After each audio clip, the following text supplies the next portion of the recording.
Lei Jixi wakes to a sunny morning with his heavy orange cat, Orange, kneading his neck. Startled by a sudden wake-up call, the young boy bolts upright as his cat leaps away. Realizing he completely overslept, Lei Jixi sits in bed with a look of pure morning panic. He scrambles down the stairs, explaining his failure to set a new alarm for the school ceremony. While he hurriedly ties his shoes, Lin Rong urges him to eat a quick, delicious breakfast. With a bright smile, Lei Jixi asks his stepmother about his older brother, Song Yu. Learning Song Yu is already on school duty, Lei Jixi panics, realizing the ceremonies are held together. He rushes out the door, offering a playful goodbye to his white fluffball of a dog. Navigating the bustling morning streets, he notices a familiar rice cake vendor is missing for the day. Friendly neighbors greet the polite boy, complimenting his growth as he heads toward his first day. The local community showers him with affection, wishing him luck as he enters the stressful 9th grade. Lei Jixi charms the neighborhood elders, politely declining a full meal for a simple, quick school sandwich. Passers-by marvel at his doll-like features, whispering about his striking appearance as he cycles past. He pedals toward school with a joyful wave, leaving the friendly street behind in a flurry of petals. The morning sun bathes the school grounds as students gather for the highly anticipated opening ceremony. His friend Zhang Yufan delivers a sudden, playful scare, catching Lei Jixi off guard at the gate. The two boys worry about being late and the strict uniform inspections carried out by duty students. A sudden chill of dread hits Lei Jixi when he realizes his uniform is missing its name tag. Fear mounts as they spot the vice principal, notoriously nicknamed Compass, prowling for any dress code violations. The strict administrator ruthlessly scolds a student, emphasizing that their appearance represents the school's entire reputation.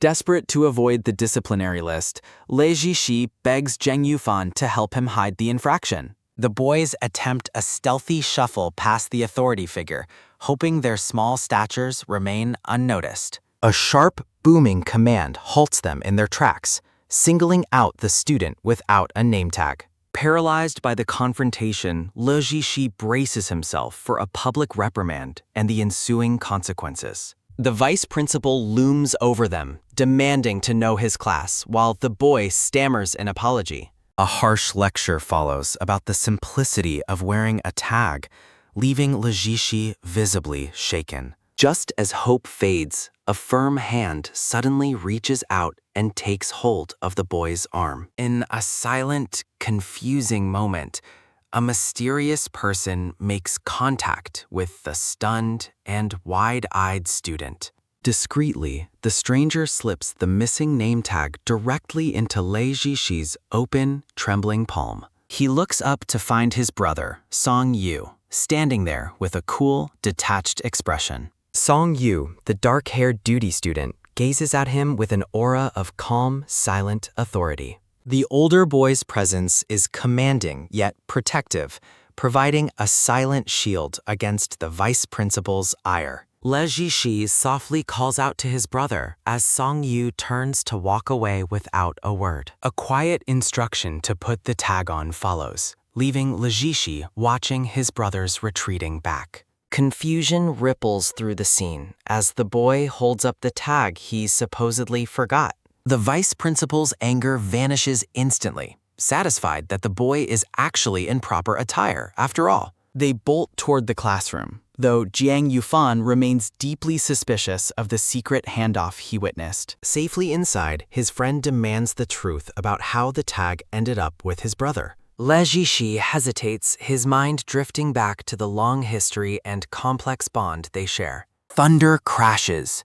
The memory shifts 11 years back to a dark, stormy night filled with jagged lightning. Song Jin returns home through the torrential rain, carrying a small, bundled child into the house. He introduces the young, sleepy boy to his son as a new member of their family.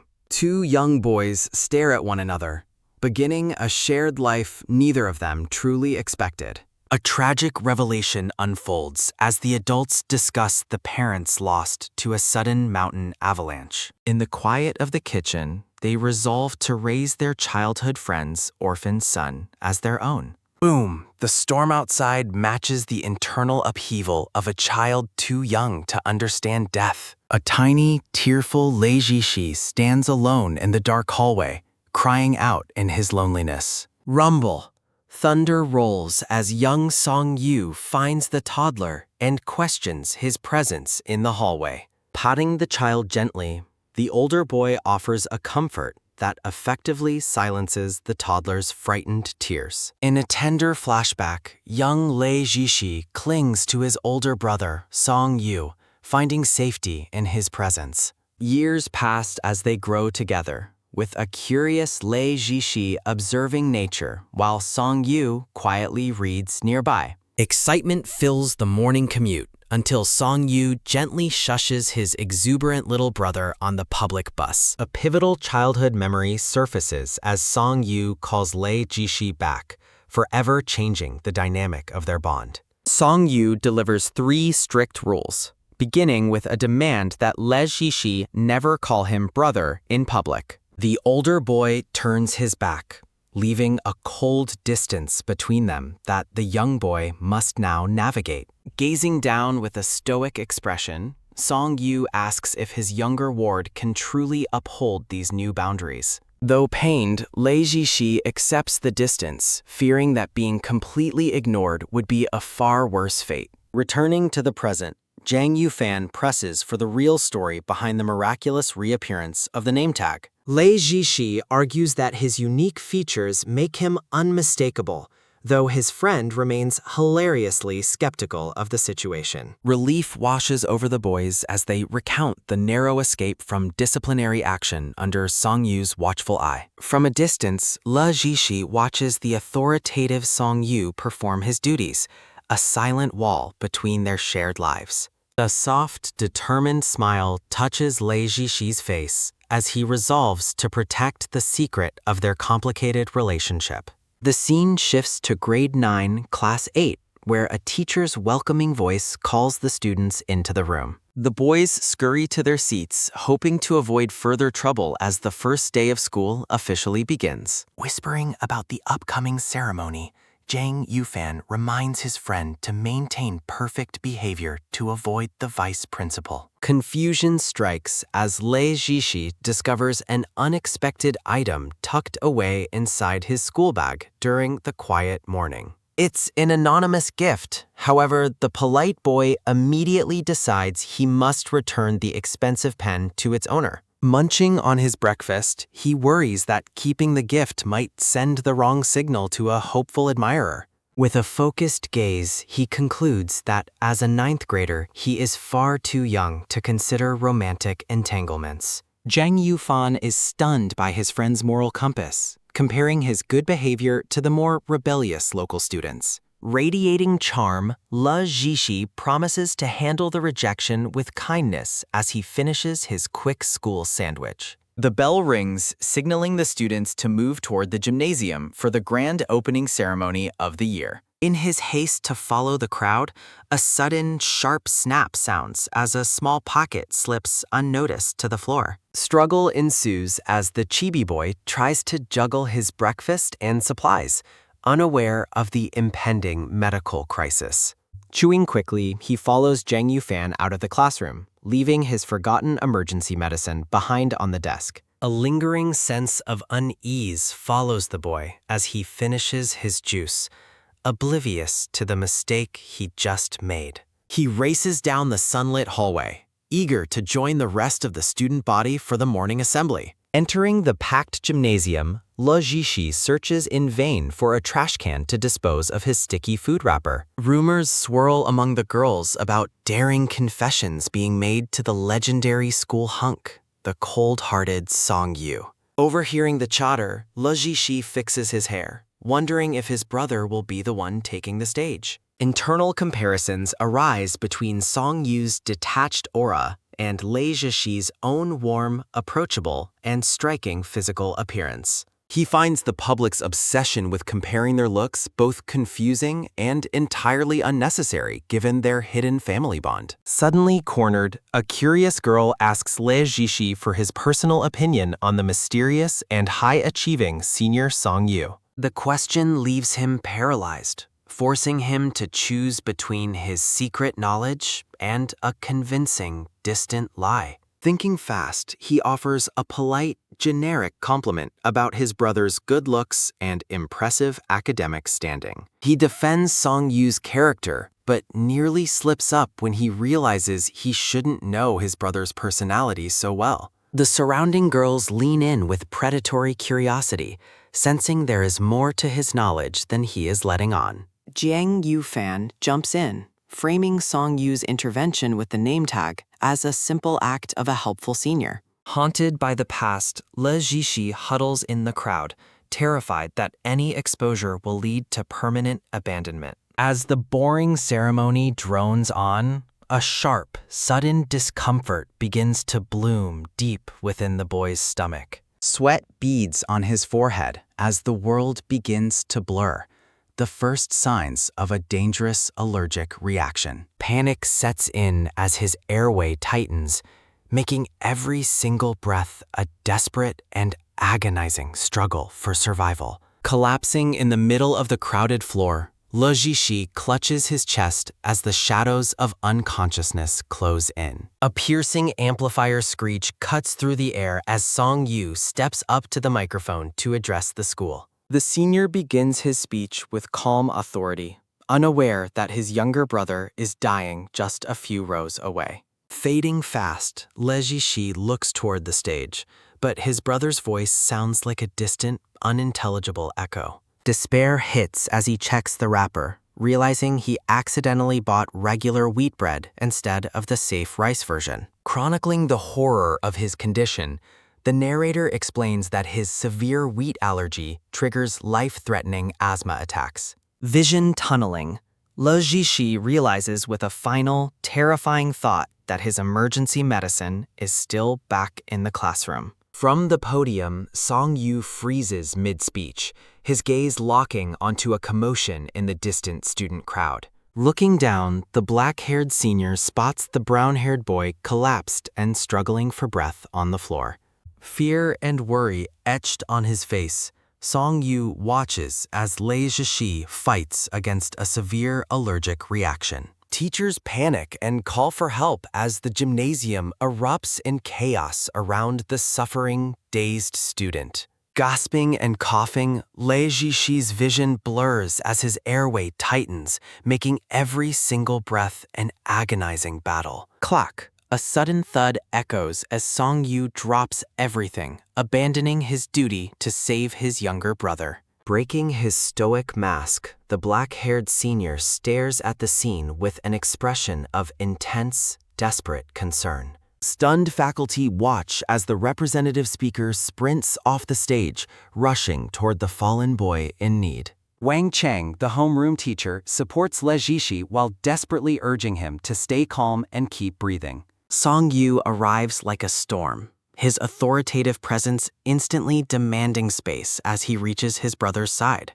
Swiftly reaching into his uniform pocket, the older boy retrieves the emergency inhaler he carries specifically for this crisis. Crouching down, Song Yu orders the crowd to move back, insisting that only he knows how to help.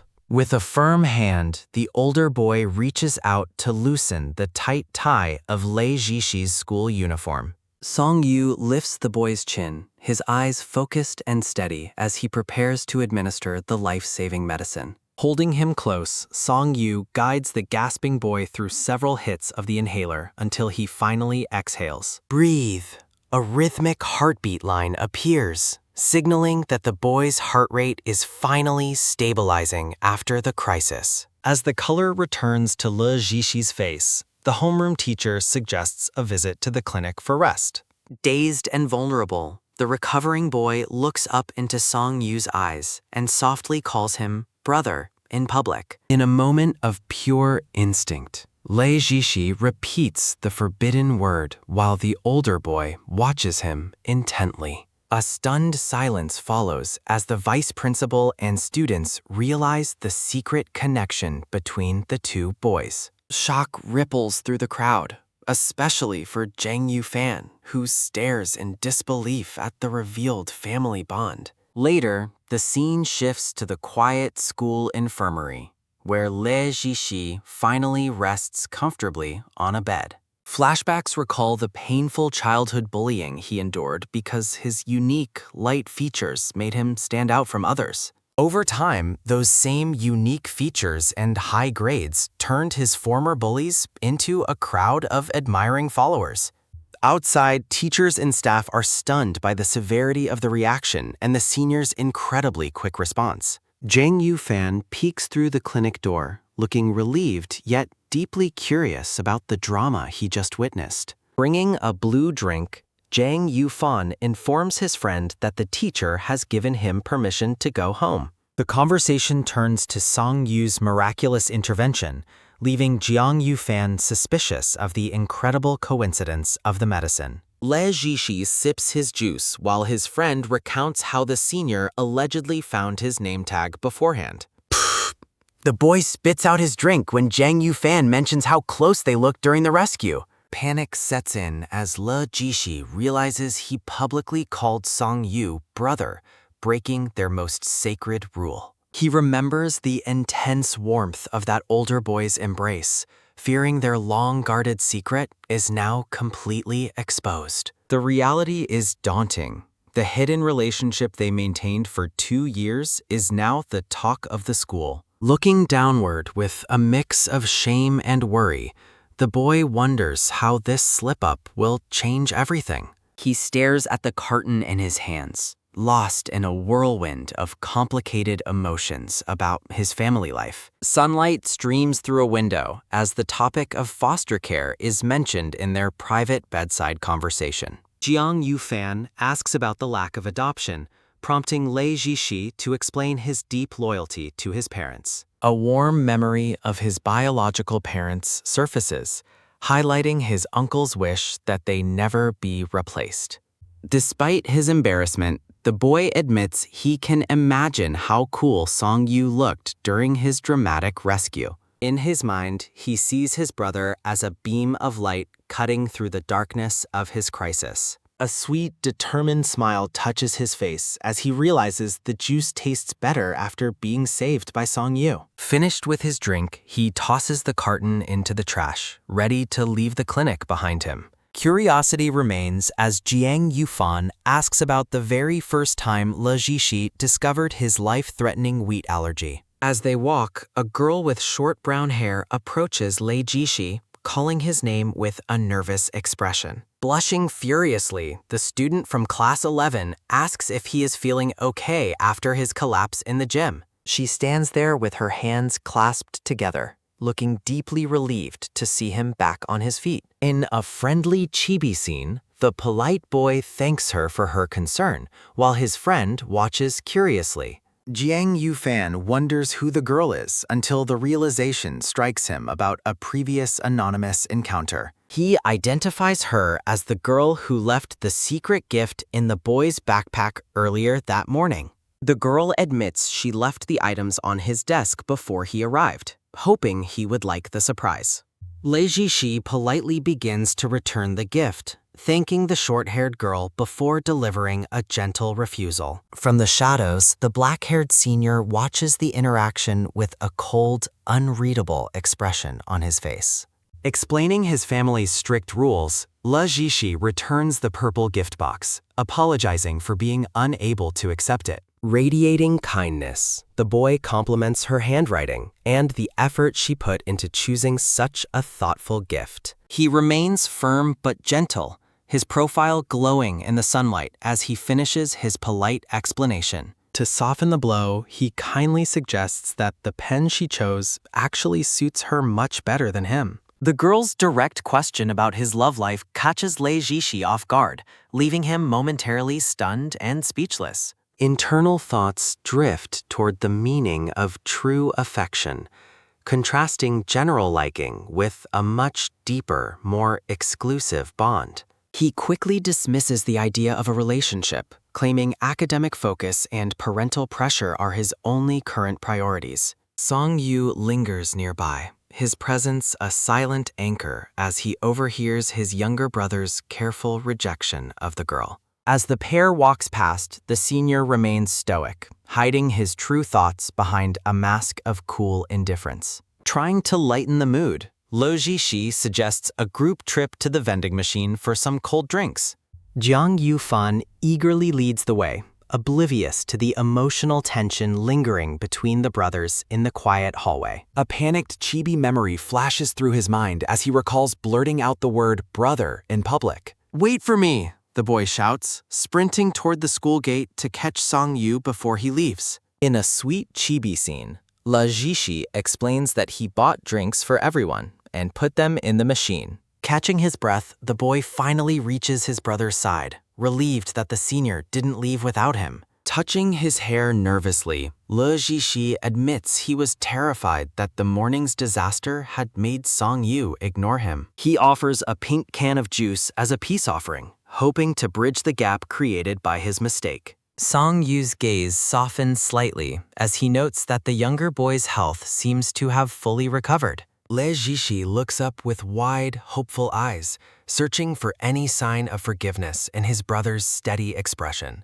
Sunlight glints off the pink juice can as the boy prepares to hand over his small, thoughtful gesture. Clambering onto the back of the bicycle, Le Jishi settles in for the ride home, grateful for the familiar routine. Song-yu puts in his earphones, creating a wall of music as he begins to pedal through the school grounds. Swish, the bicycle glides down the sun-dappled road, the two boys moving in silent tandem through the falling leaves. Le Jishi notices his brother's unusual silence, sensing a lingering weight in the atmosphere between them. Staring straight ahead, the black-haired senior remains uncharacteristically brooding, his expression suggesting he is far from happy. Reaching forward, Le Jishi begs his brother not to tell Aunt Rong about his life-threatening allergic reaction. Song-yu glances back, his curiosity piqued as he asks for clarification on what exactly he should hide.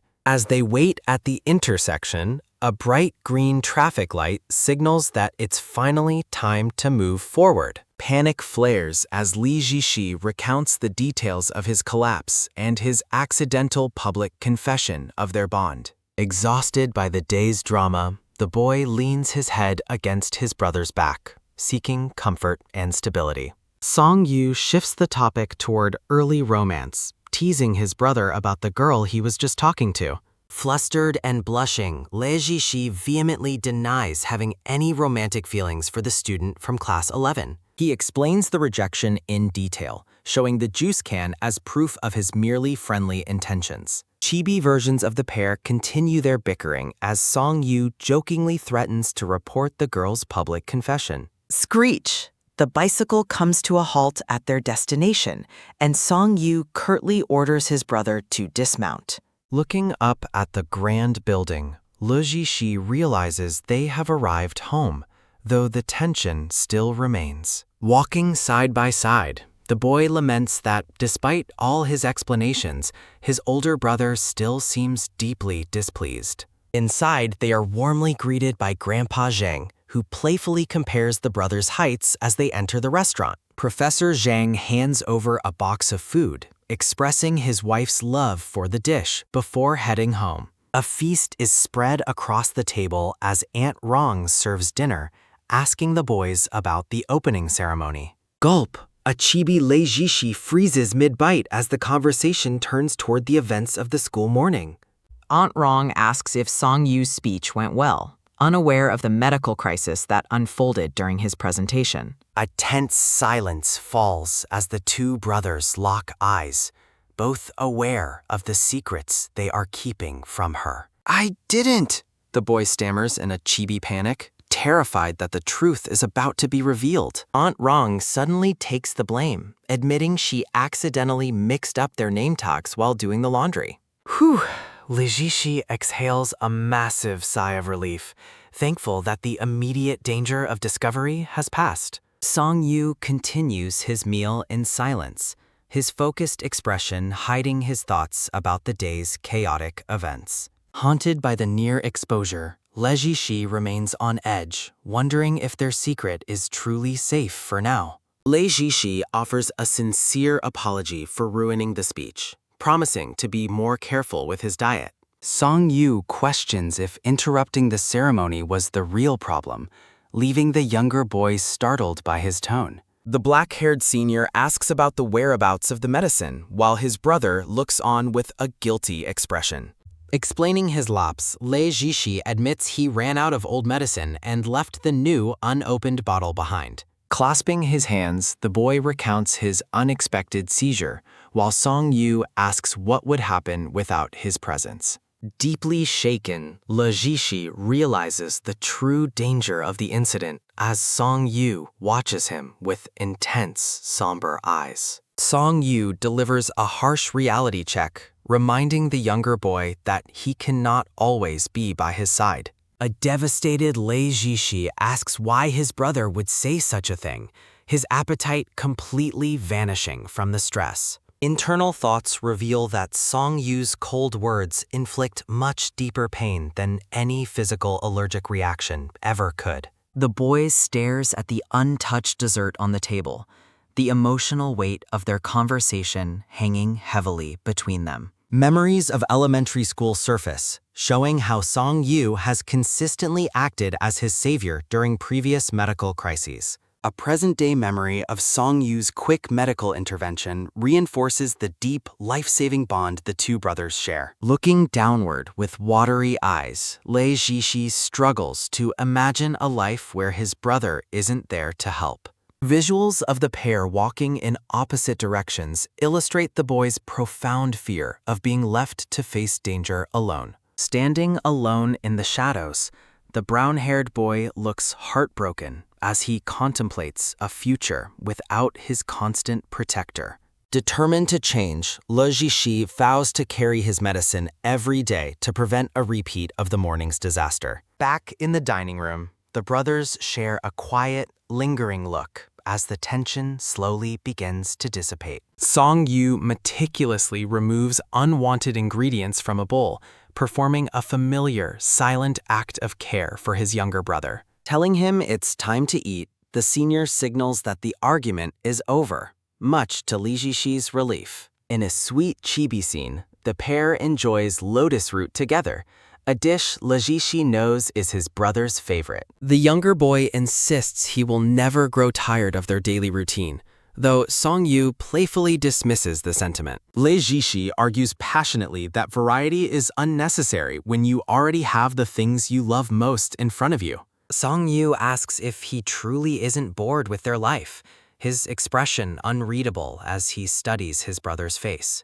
Holding his chopsticks, the brown-haired boy listens intently, his gaze fixed on the older boy during their quiet dinner. Close-up panels highlight the contrasting expressions of the brothers as they navigate the complexities of their long-term bond. With a bright, happy smile, Leji-shi confirms that he could never get tired of his favorite person and things. A chibi Song-yu is visibly caught off guard by this sincere declaration, his chopsticks frozen in a moment of surprise. The boy lets out a soft, bashful laugh, his face glowing with affection and the comfort of being home. Offering his favorite lotus seed paste balls, Leji-shi's kindness causes Song-yu to look away with a soft, pensive expression. Later that evening, Song-yu encourages his brother to take a nap after finishing the meal to help him recover. Chibi Leji-shi laments the staggering amount of high school homework, jokingly fearing it might kill him before his allergies. Song-yu watches his brother sleep, his usual mask of indifference softening into a look of deep, protective tenderness. Suddenly waking, Leji-shi calls out to his brother with wide eyes, seeking a connection in the quiet room. The two boys share a close moment in the soft light, the younger boy reaching out toward the senior's steady presence. Leji-shi asks if Song-yu remembers his very first allergic reaction, sparking a shift into a deep childhood memory. A flashback begins on a rainy night years ago. when a 6-year-old Lei Jishi first entered the Song family home. Young Song-yu initially feared losing his parents' affection to the newcomer, but found himself quietly observing the strange child. Watching the toddler struggle to speak, the older boy wonders why the little guy is so clumsy compared to himself. In a touching gesture, little Lei Jishi offers his favorite toy train as a peace offering to his new older brother. Song-yu admits in his thoughts that the boy was incredibly cute, rivaling the Pomeranian he had always wanted.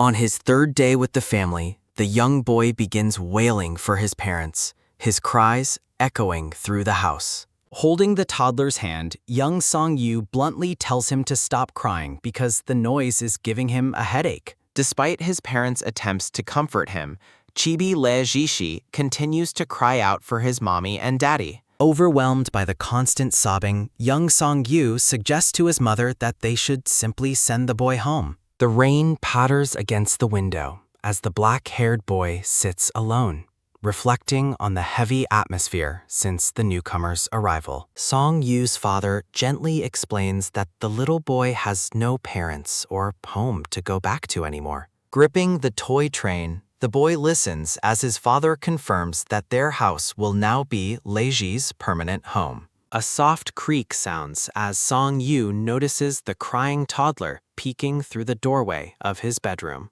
Softening his tone, the older boy asks why he is hiding and eventually invites the shivering child inside. Sitting together on the floor, young Song-yu asks why he isn't sleeping, finally beginning to accept his new little brother. Lightning flashes outside as the black-haired boy asks his crying younger brother why he is in his room. Remembering his brother's fear of thunder, Song-yu allows the shivering child to cling to his pajamas. Desperate for safety, little Lei Jishi clutches his brother's shirt as the storm rages outside the window. Thoughts of sheltering a stray dog surface as young Song-yu recalls trying to protect a pup with an umbrella. The analogy shifts to the heartbreaking image of a shivering, hungry stray left alone in a dark tunnel. Seeking to comfort him, the older boy sits on the floor and pulls the crying toddler into a protective embrace. Narrative text explains how the terror of a storm lingers, often reappearing even after a moment of calm. Trying to find a way to divert his brother's attention, young Song-yu realizes his favorite toy train no longer works. Spotting an unopened box of imported Madeleine cakes, the older boy decides to sacrifice his special treat to provide comfort. With a gentle offer, Song-yu holds out the tray of shell-shaped cakes, asking if he wants to eat. The sight of the sweet treats successfully stops the tears, leaving the older boy relieved by the sudden silence. A cute chibi scene shows the pair happily sharing the cakes, the younger boy munching with a satisfied expression. Little Lei Jishi munches on cake while Song-yu covers his ears. His love for food finally overcomes his fear. Staring at the empty box, Song-yu marvels at how such a small child could consume so much food. After the meal, the older boy instructs his brother to sleep as the rain continues pattering against the glass. A peaceful close-up of the floral fabric suggests a quiet transition into a night of rest for the brothers. Watching his brother sleep, Song-yu admits to himself that having a clingy younger brother isn't so bad. A vibrant kite flies high as Song-yu reflects on the growing affection he feels for his new sibling. The brothers spend more time together, with the elder even bringing the little one to his advanced math classes. Sitting in the classroom, the toddler stares blankly at the complex textbook, completely lost in the difficult material. Song-yu looks on with a soft expression, finally feeling the true pride of being a real older brother. A sudden coughing fit interrupts the peaceful night, teaching Song-yu that being a big brother involves complex challenges. Waking up in a panic, the black-haired boy watches in horror as his brother struggles to breathe in bed. Fear grips the older boy's heart as he screams his brother's name into the dark, desperate for help. At the hospital, the little boy receives oxygen as the doctors diagnose him with food allergy-induced asthma. The doctor explains the severity of the wheat allergy, warning that even small amounts can cause dangerous reactions. Aunt Rong and her husband are shocked by the news, while the doctor scolds them for their lack of awareness. Narration reveals the tragic irony that the parents had no knowledge of Lei Zhixi's hidden medical condition. Standing in the hallway, a guilt-ridden Song Yu listens as his parents insist the boy only ate safe foods lately. The weight of the secret crushes the young boy, his eyes filled with sorrow as he realizes what happened. In a moment of painful clarity, Song Yu confesses to himself that he was the one who fed him. The parents look toward the emergency room with expressions of pure shock and disbelief at the sudden medical crisis. The doctor tries to soften the blow with an analogy about overfeeding a goldfish, unaware of Song Yu's internal struggle. For the first time, the block-haired boy understands the devastating reality that love can sometimes cause unintended harm. A close-up shows the cake crumbling in a hand, symbolizing the unintentional destruction caused by the older boy's care. Song Yu laments that while he thought he was protecting a stray dog, he was actually reckless with his actions. Later, his mother delivers the news that Lei Zhixi is finally out of danger, though the trauma remains deep. Aunt Rong comforts her son, telling him not to blame himself, unaware of the cake incident's true cause. Despite the lack of external blame, the bond between the two brothers changes permanently from that day forward. Song Yu firmly tells his brother to sleep alone, choosing to close the door and establish a painful emotional distance. The shadow of guilt lingers between them as Song Yu maintains a distance to prevent another accidental disaster. Looking back, Song Yu reflects on the delicate threads that connect him to the most essential people in life. A close-up of Song Yu's high school name tag signals a return to the present-day narrative. Lei Zhixi appears like a sudden burst of sunshine, his happy energy contrasting with the dark memories of the past. Present-day Song Yu contemplates the special, invisible thread he holds, representing his deep connection to his brother.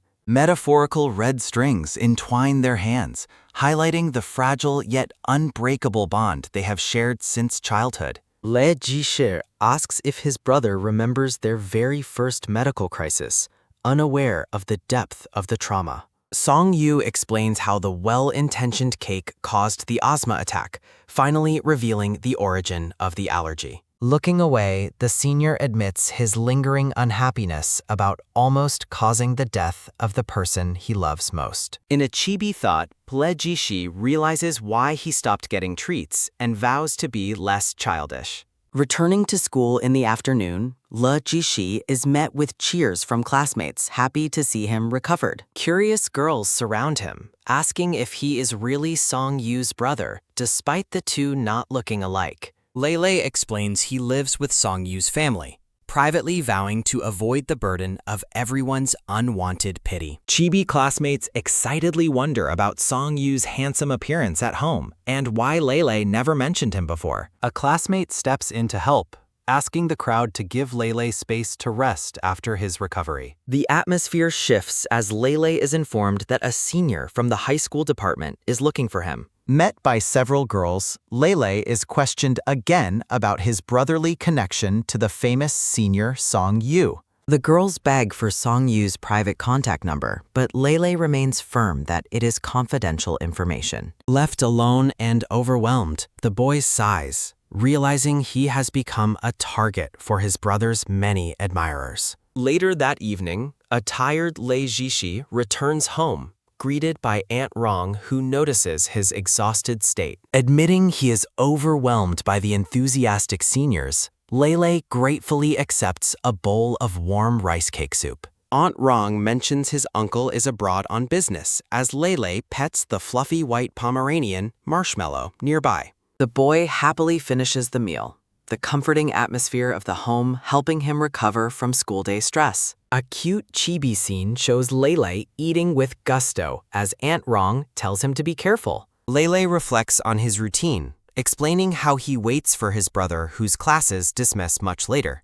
Narrated text describes the aerial corridor connecting the two school buildings, serving as the only link between them. Despite waiting patiently outside Class 5, Lele finds no sign of Song-yu and eventually leaves for home. Under the light of a crescent moon, the boy cycles home alone, a frequent occurrence in his routine. At home, Le Jishi looks pensive until a sudden door click interrupts the silence of the room. Song-yu finally returns home, met by Aunt Rong's greeting while Lele watches him from the table. Sitting together for dinner, Lele prepares to share the news about his day with his older brother. The boy laments being used as a tool person by seniors who only want Song-yu's contact info. Chibi Lele clutches his head in frustration, feeling bombarded by the relentless questioning from his brother's fans. Aunt Rong teases Lele about his vocabulary, recalling a dark history where he misunderstood the term sister-in-law. A flashback reveals a younger Lele confused by the complicated titles and relationships among his relatives in China. Aunt Rong explains that marriage means a brother leaves home, a concept that leaves the toddler utterly horrified. The child's eyes fill with sadness as he realizes that a sister-in-law would eventually separate him from Song-yu. Desperate to stay together, young Lele declares he will be the sister-in-law himself, shocking his family. Firmly committed to his plan, the toddler stubbornly insists on his solution to avoid being separated. The family erupts in laughter as Aunt Rong explains he isn't a girl, leaving the little boy confused. Present-day Lele is embarrassed by the memory, while Aunt Rong laughs, teasing him about his innocent childhood thoughts. Song-yu watches his brother with a pensive expression, silently observing the playful dynamic during the late meal. A sharp "ah" rings through the air, causing Song-yu to turn his head sharply toward the noise. Song-yu heads toward the source of the sound, his expression alert as he investigates the sudden commotion. He and Aunt Rong rush forward, wondering what could have happened to cause such a loud cry. They discover that Marshmallow has knocked over dragon fruit, staining his white fur a bright, messy red. Le Jishi holds up the messy dog, jokingly asking if he was trying to dye his fur. The boy lectures the pet about stealing food while Song-yu watches the interaction with a calm expression. Song-yu tells his brother to watch the road as Lele wonders how his brother moved so quickly. Deciding to bathe the dog, Lele says goodnight to his brother, who encourages him to rest early. Song-yu stands alone, reflecting on the logical necessity of teaching the dog better behavior in the future. A chibi scene shows Lele scrubbing the dog in a tub, both covered in soap bubbles and water. After finishing his task, the exhausted boy falls onto his bed, feeling incredibly sleepy from the long day. Just as he drifts off, a phone notification buzzes on his desk, disrupting his moment of rest. Forcing himself to wake up, Lele sits up in bed to reply to the persistent messages on his phone. He sends a final rejection, refusing to reveal Song-yu's private information despite the continuous, annoying requests. In the classroom, whispers about their family disharmony and lack of interaction reach the brown-haired boy's ears. Lele feels like a rat falling from one pit into another, struggling with constant troubles and school rumors. The boy sits at his desk, frustrated after missing yet another arc length calculation in his difficult math studies. Dragged to his first physical education class, Lele discovers his pen is broken, lamenting his streak of misfortune. During PE, overwhelmed by embarrassment, a sudden thud echoes as the flustered boy accidentally bumps into someone while rushing away. Looking down, the brown-haired boy mumbles a quick apology for the collision while covering his face in shame. Lele is stunned to see Song-yu and his friend, Chin Yan, who jokes about the boy's lack of awareness. Chin Yan teases the little magnet for bumping into his brother, while Song-yu remains stoic despite the light-hearted atmosphere. Attempting a quick escape, Lele says goodbye, unaware that Song-yu is watching him with a lingering, intense gaze. Song Yu firmly grabs the younger boy's arm, stopping him mid-flight as Lele looks back with a startled expression. Leading him away, the black-haired senior ignores the onlookers while Lele continues to hide his face in deep embarrassment. The pair walks together as Song Yu remains contemplative, the younger boy still struggling with his internal awkwardness. A moment of quiet reflection passes as Song Yu's profile is framed by delicate white flowers and soft light. A sudden release causes Lele to fall with a thud on the ground, leaving him utterly shocked and confused.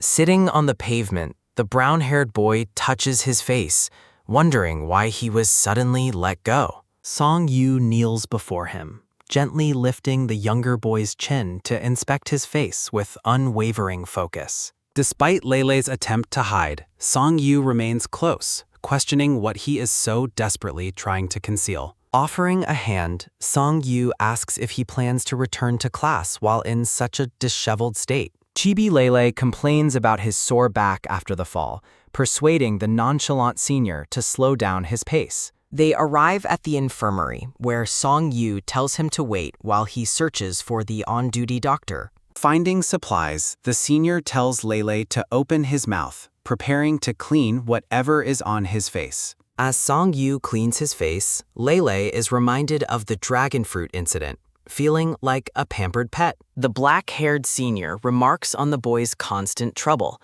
his expression softening as he continues the delicate task. Feeling mocked and dejected, the brown-haired boy offers a quiet apology, misunderstanding the older boy's nurturing intentions. Song Yu tells him to stay still, creating a peaceful moment of intimacy as he cares for the younger boy. A flashback shows Lele winning a speech competition. While others cheer, Song Yu watches silently from the shadows. In another memory, Song Yu remains distant after Lele falls during basketball, refusing to publicly acknowledge their connection. The two maintained a strict stranger status at school, passing each other in the hallways without a single word. Returning to the present, Song Yu continues his care, the distance between them finally starting to bridge. When Song Yu asks if the medicine is delicious, Lele reacts with suspicion, fearing his brother is making fun. Admitting he accidentally tasted the sweet medicine, the brown-haired boy describes the strange honeydew flavor to the senior. Chibi Lele explains the initial sweetness turns into a nauseating cough syrup taste, surrounded by adorable melon icons. The boys share a lighthearted moment as Song Yu jokes about Lele needing the dentist for eating pens like candy. Confused by the misplaced emphasis, the brown-haired boy wonders if he ever actually visited the dentist as a child. Song Yu reminds him of the trauma of crying at the dentist, insisting it should be a lifelong memory. The younger boy challenges him, asking if Song Yu truly remembers everything from their shared childhood together. With a bright, cheerful smile, Lele declares that his memories are identical to his brother's, warming the atmosphere. Song Yu holds the younger boy's wrist in a silent, meaningful gesture, his expression unreadable but attentive.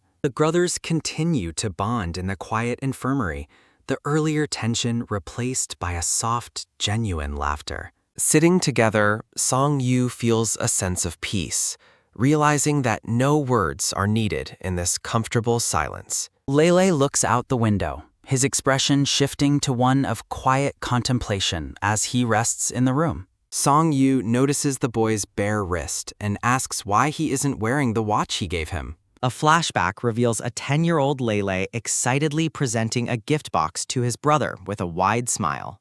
Chibi Lele explains how he earned money as a photographer's assistant to buy the special birthday gift himself. The child's joy is crushed when the 13-year-old Song Yu bluntly refuses to accept the birthday present. Heartbroken and confused, the young boy asks why he is being rejected, his eyes wide with innocent hurt. Lele insists the watch is nice, desperately hoping his brother will change his mind and accept the gift. The boy explains the clerk promised Song Yu would like it, his persistence revealing his deep desire to please him. A young Song-yu stares at the gift in silence, his expression blank as he processes the child's sincere gesture. The scene transitions with a view of lush green trees against a bright, clear blue sky. In a harsh twist, the teenager places the gift box on a store counter to process a return. Song-yu coldly returns the unused watch as a devastated Lele stands behind him, his heart visibly shattered. Lele cries at the store, pleading with Song-yu not to return the birthday gift he carefully chose. Song-yu asks why he's crying. Lele reveals his deep hurt over his brother rejecting his sincere gesture. Crying harder, Lele laments he couldn't even say happy birthday before Song-yu dismissed the thoughtful present. Song-yu pauses as the boy continues to weep, clearly affected by the weight of his younger brother's sorrow. Explaining his logic, Song-yu claims the gift is too expensive, and such spending is simply not rational. Despite his practical refusal, the black-haired senior quietly admits he doesn't actually dislike the gift. Panels contrast Song-yu's cold practicality with Lele's deep sadness, highlighting the growing emotional rift between them. Lele insists he understands everything while crying, showing he isn't as ignorant as the family believes. A flashback shows the shopkeeper telling Song-yu how Lele visited 3 times to carefully select the perfect watch. The shopkeeper recounts Leal's caution, taking 3 days and counting his hard-earned money carefully to make the purchase. Song-yu gazes at the weeping boy, his stoic resolve finally crumbling as he realizes the depth of Lele's effort. Alone at night, Song-yu stares at the gift box, deeply conflicted about his decision to return the watch. Reflecting on his choice, Song-yu decides to return the item separately tomorrow, though he feels increasingly unsettled. A flashback shows Song-yu pausing on the stairs, overhearing Aunt Rong asking Lele why he bought the gift. Song-yu listens as Lele explains his longing for the days when they lived closer and shared every day. Lele shares his sadness about them attending different schools, expressing how much he truly misses his older brother.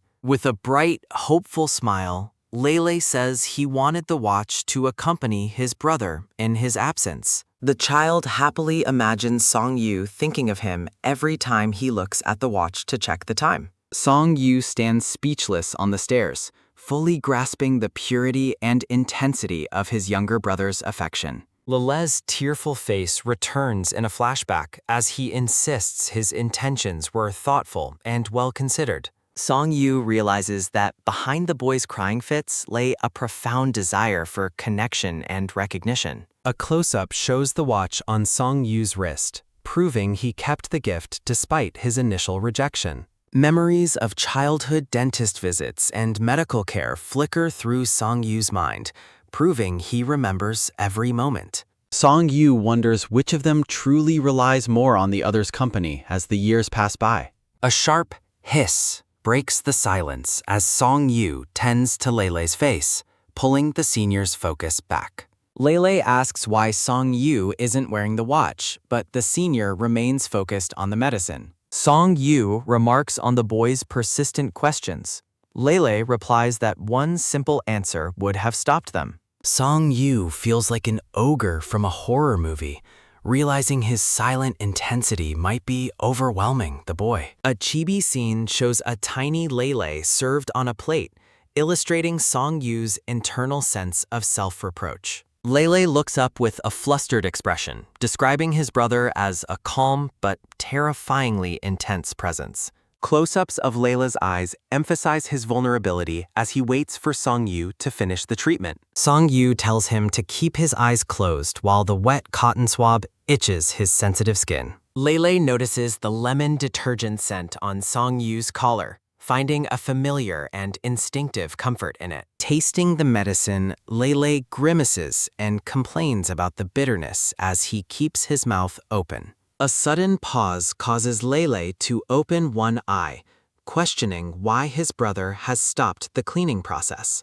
Song-yu remains silent for a beat, his expression unreadable as the intimate tension in the room grows. Song Yu tells Lele to finish cleaning himself, while a chibi scene shows the senior's inner frustration. Lele looks in the mirror, amazed that the stubborn ink marks are finally disappearing with the alcohol. Standing by the window, Lele asks if alcohol can also remove the ink stains from his school uniform. Song Yu mumbles a response, his gaze lingering on his younger brother with a mixture of complicated emotions. Lele promises to tidy the room, his cheerful energy returning as he prepares to leave the infirmary. Chibi Lele scurries around frantically, cleaning up the mess at high speed while sweating from the effort. Lele watches through the window as Song Yu walks away, a pensive look crossing the younger boy's face. The brown-haired boy remains at the window, silently observing his brother's retreating figure with lingering contemplation.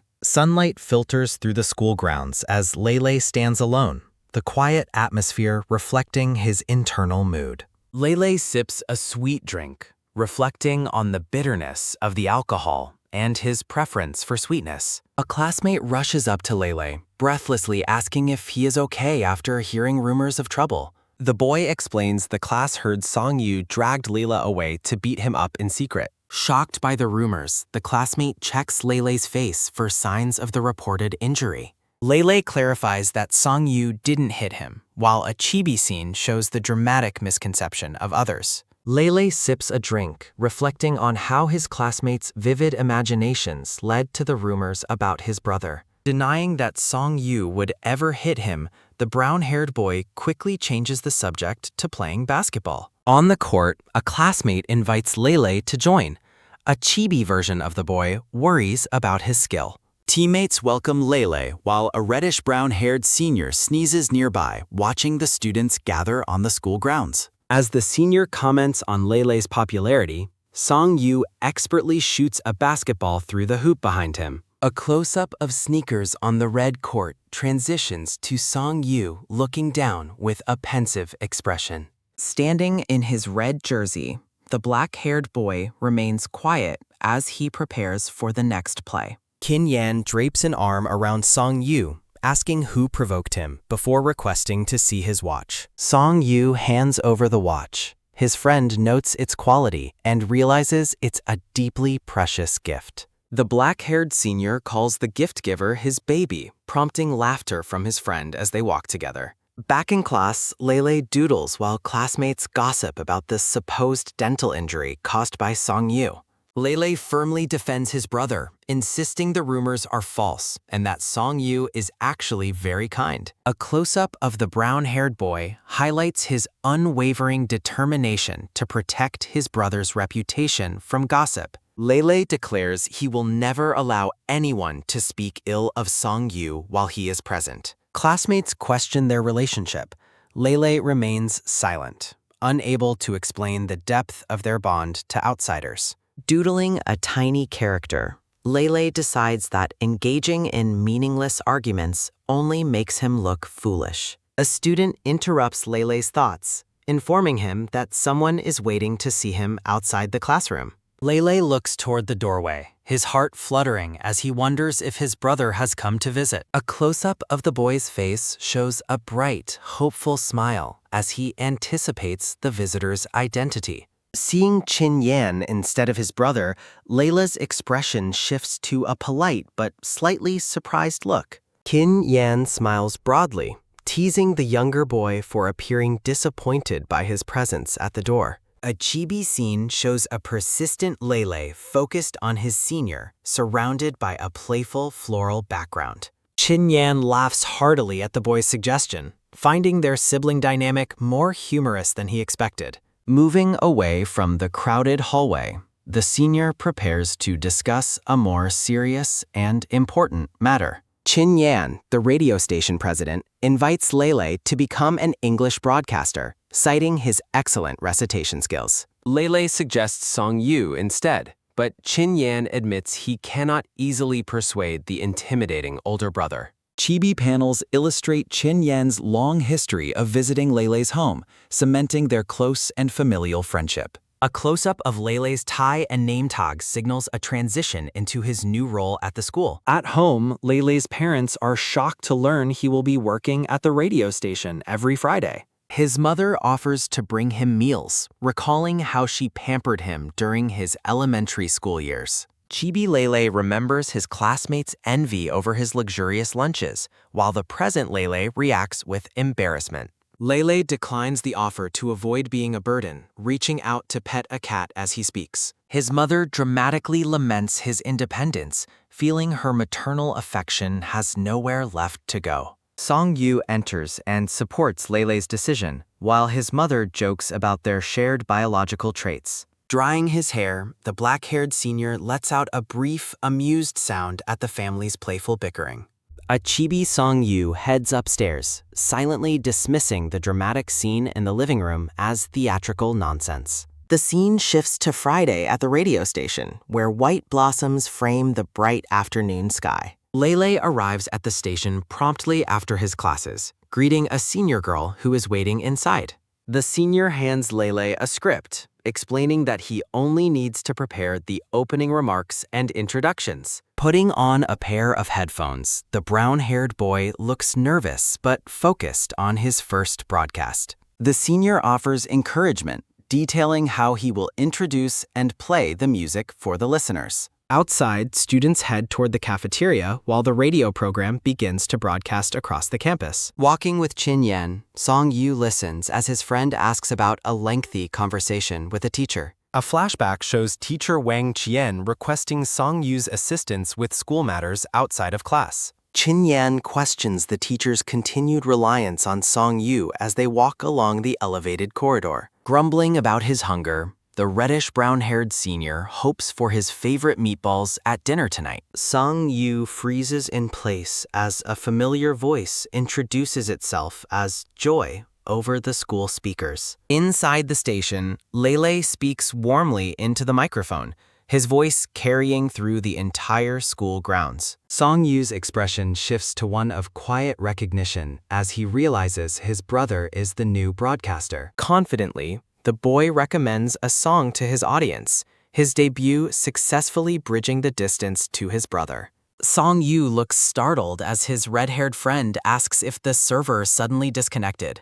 Song-yu confirms the issue, while his friend suggests they recruit Lele before he manages to graduate. Walking down the hall, the red-haired friend notes Song-yu's visible nervousness regarding his younger brother. Outside the school, the friend mentions rumors of bullying and urges Song-yu to demonstrate their brotherhood publicly. A nostalgic scene shows a younger Lele wearing headphones singing passionately into a microphone during a school broadcast. The lyrics, "My youth is yours," appear as the brown-haired boy performs with his eyes closed. A heartwarming memory depicts Song-yu watching Lele laugh, capturing a rare moment of shared joy between them.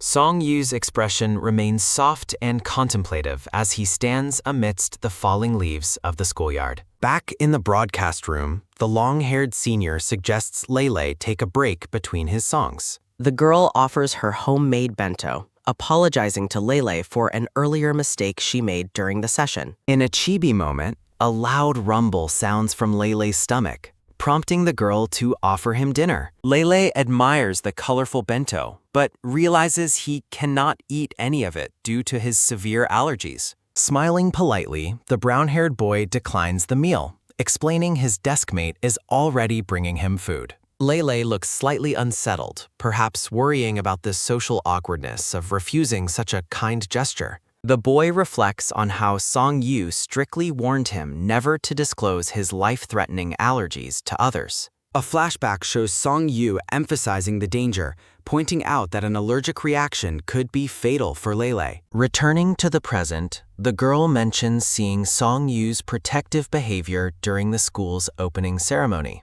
Inside the classroom, the student body is informed that only 10 minutes remain before evening self-study begins. Friends greet Lele warmly, praising his singing voice while he basks in the glow of their appreciation. Lele rests his head on his desk until a classmate named Zhang Chen makes a biting, sarcastic remark. Zhang Chen continues to mock Lele, suggesting he purposely left the microphone on to show off his singing. A friend whispers that Zhang Chen is jealous because his crush has feelings for the popular Lele. Lele looks up in confusion, asking if the girl in question is the one from class 11.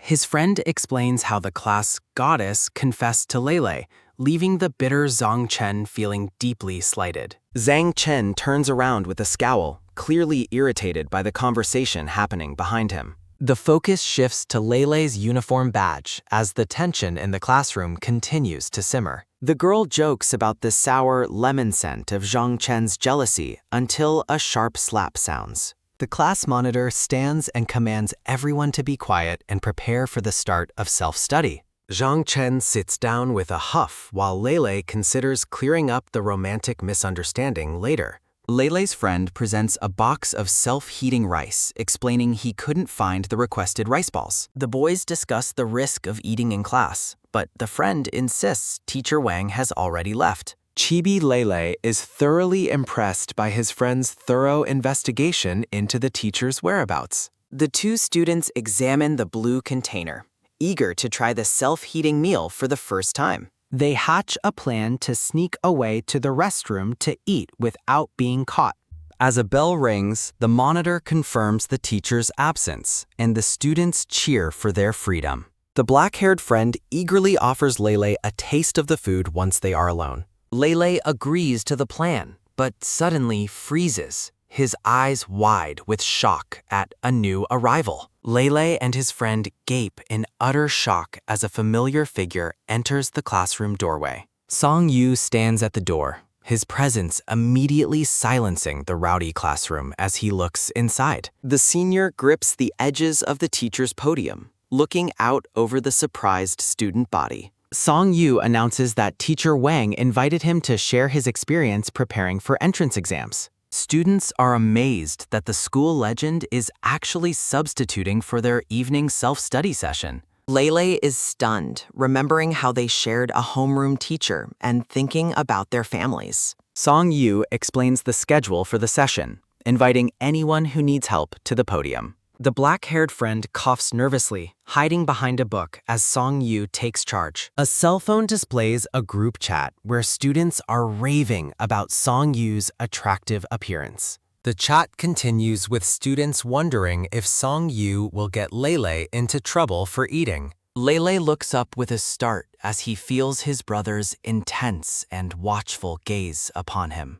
A close-up shows Song Yu's loose tie and serious expression as he oversees the quiet class. Lele stares down at his math textbook, trying his best to look busy under his brother's gaze. Standing before the class, black-haired Song Yu outlines the study plan for the high school entrance exam. A strange bubbling sound interrupts the lesson, drawing the class's attention toward Lele and his steaming lunchbox. Focused close-ups show a steady hand continuing to write chemical characters on the green chalkboard. Ignoring the distraction, the black-haired senior writes clear goals on the board to keep the students focused. Lele and his dark-haired classmate exchange panicked whispers, wondering why the hidden meal is making so much noise. Embarrassed, Lele worries about being kicked out as the entire class begins to smell his fish-flavored pork. 10 minutes later, Song Yu transitions to the next part of his lecture while sunlight filters into the classroom. Explaining the barrel effect, the senior stands tall at the front, while students listen with rapt attention. Classmates gossip about Lele's bad luck, recalling his previous injuries, while Song Yu discusses systematic organization. The senior emphasizes that repeating mistakes leads to failure, standing right behind the stressed, brown-haired Lele. Lele feels tortured by his brother's intense presence as Song Yu continues lecturing while standing directly beside him. Overwhelmed by proximity, the younger boy can hear nothing but his own racing heartbeat as he stares at his book. Song Yu assigns practice questions while a chibi Lele tries to vanish behind his textbook in shame. A sudden thud sounds as Song Yu places his hand on Lele's desk, causing the boy to jump. Lele looks down in despair at the self-heating rice box he tried so hard to hide from everyone. A close-up of Song Yu reveals a calm, knowing expression as he looks down at his younger brother. Classmates laugh and comment on the delicious aroma filling the room, identifying the specific dish Lele is hiding. Looking flustered, Lele admits the food smells good, while Song Yu calmly tells him that it is okay. Jiang Yu Fan tries to take the blame for the meal, but Lele honestly confesses his own hunger. A light brown-haired student, Zhang Chen, raises his hand to snitch, claiming the boys planned this distraction. Jiang Yu Fan defends Lele by calling out the snitch's own hypocrisy, turning the classroom into a dramatic scene. Nervous energy radiates from Lele as he looks down, waiting for the senior's judgment on his classroom snack. Seizing the moment, Song Yu decides to use the meal to teach everyone the chemistry behind instant rice. The senior explains the chemical heating pack, while a chibi panel shows the class imagining a sudden science lesson. Warning about explosion risks. Song Yu continues the lecture while Lele listens, his embarrassment shifting into genuine curiosity. Song Yu points to the equations he already wrote, proving he knew about the meal long before it started bubbling. The class erupts in laughter as the senior concludes his lesson on exothermic reactions with an unforgettable example. Zhang Chen tries to redirect the focus to the broken rules, but the senior's educational diversion has already succeeded. Song Yu asks the class to identify other chemistry experiments that produce sounds, further engaging the interested students. Students enthusiastically discuss chemical reactions involving sodium and water as the atmosphere in the room lightens. Looking unbothered, Song Yu dismisses the surprise, while the snitching classmate remains visibly annoyed by the outcome.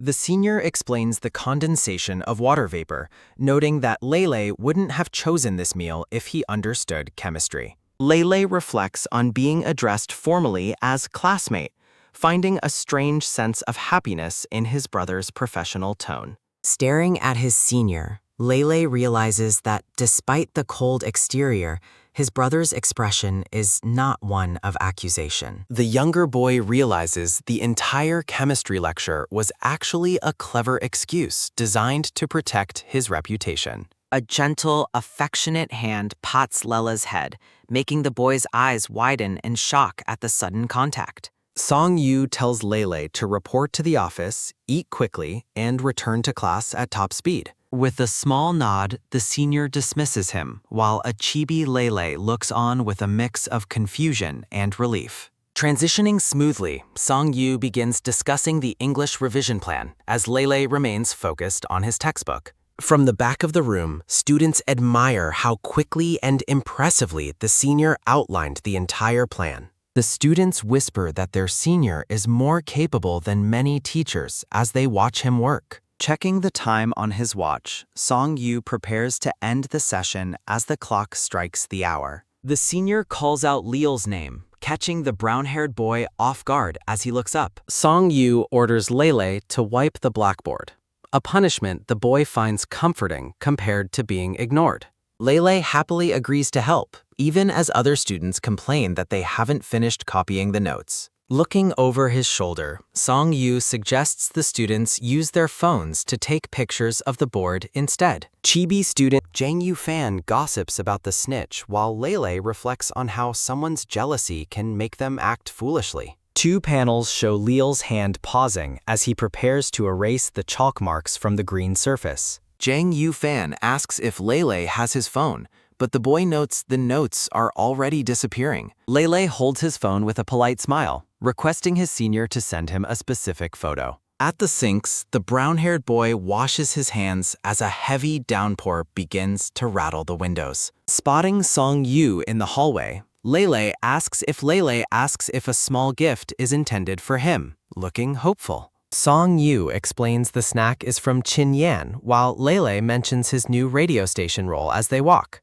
The black-haired senior remains silent, while a chibi Lele chirps about Qin Yan's involvement in his new position. Lele tentatively asks to walk home together, but Song Yu coldly tells the younger boy to go home alone. Holding the yogurt cup, Lele watches his brother leave with a look of quiet, lingering disappointment in his eyes. During the second evening self-study session, Song-yu supervises the quiet classroom as students focus on their books. Jang Yu-fan gossips about the classroom atmosphere, while Lele decides not to compete for his brother's immediate attention. Song-yu questions a classmate about his thick glasses, learning the student has a high prescription of 600 degrees. Monitoring the room, the senior sternly reminds a student to maintain proper posture while a chibi Lele sits upright. As the clock strikes the hour, Song-yu formally dismisses the class, prompting the students to pack their belongings. Lele watches from his desk, feeling a pang of sadness as Song-yu leaves the room without saying a word. Resting his chin on his hand, the brown-haired boy accepts that they aren't going home together as he intended. A classmate asks Lele why he isn't leaving, but he insists on staying to finish his chemistry homework instead. Peering out at the campus, the boy watches his classmates share umbrellas while he waits for the rain to stop. A sign for the senior 3-5 classroom hangs in the hallway as the storm continues to lash outside. Zhang Chen asks Song-yu for help with a difficult question, lamenting the massive amount of homework they have. Song-yu prepares to leave early due to the rain, leaving the reddish-brown-haired student puzzled by the sudden departure. Sitting alone on the stairs outside, Lele enjoys the sweet yogurt, trying to make the best of his situation. Chibi Lele enthusiastically licks the yogurt lid, finding the sour taste delicious while waiting for the rain to cease. A sudden presence startles Lele as Song-yu appears behind him, asking what the boy is doing there alone. Lele admits he is waiting for the rain to stop, but Song-yu confidently predicts the storm will end soon. Song-yu mentions his pen is in the classroom, but decides they should just head home despite the heavy rain. Staring at his brother, Lele is caught off guard by the senior's sudden decision to accompany him home tonight. Walking toward the street, Song-yu suggests they take a taxi since the rain makes riding bikes far too dangerous. While waiting for a ride, Lele mentions he is still hungry despite the yogurt Jinyan bought for him. The younger boy continues to praise the yogurt's flavor, unaware of the subtle shift in his brother's quiet expression. Song-yu suggests they eat something before heading back, much to the surprise and delight of the brown-haired boy. Under the stall's blue awning, the brothers order warm street food to ward off the chill of the rain. Lele happily bites into a skewer of his favorite dried radish, his previous sadness completely forgotten in the moment. Enjoying the savory snack, the boy's face lights up with pure satisfaction as he shares the meal with Song-yu. Chibi panels show Lele struggling with the heat of the food, looking both adorable and comically overwhelmed by his hunger.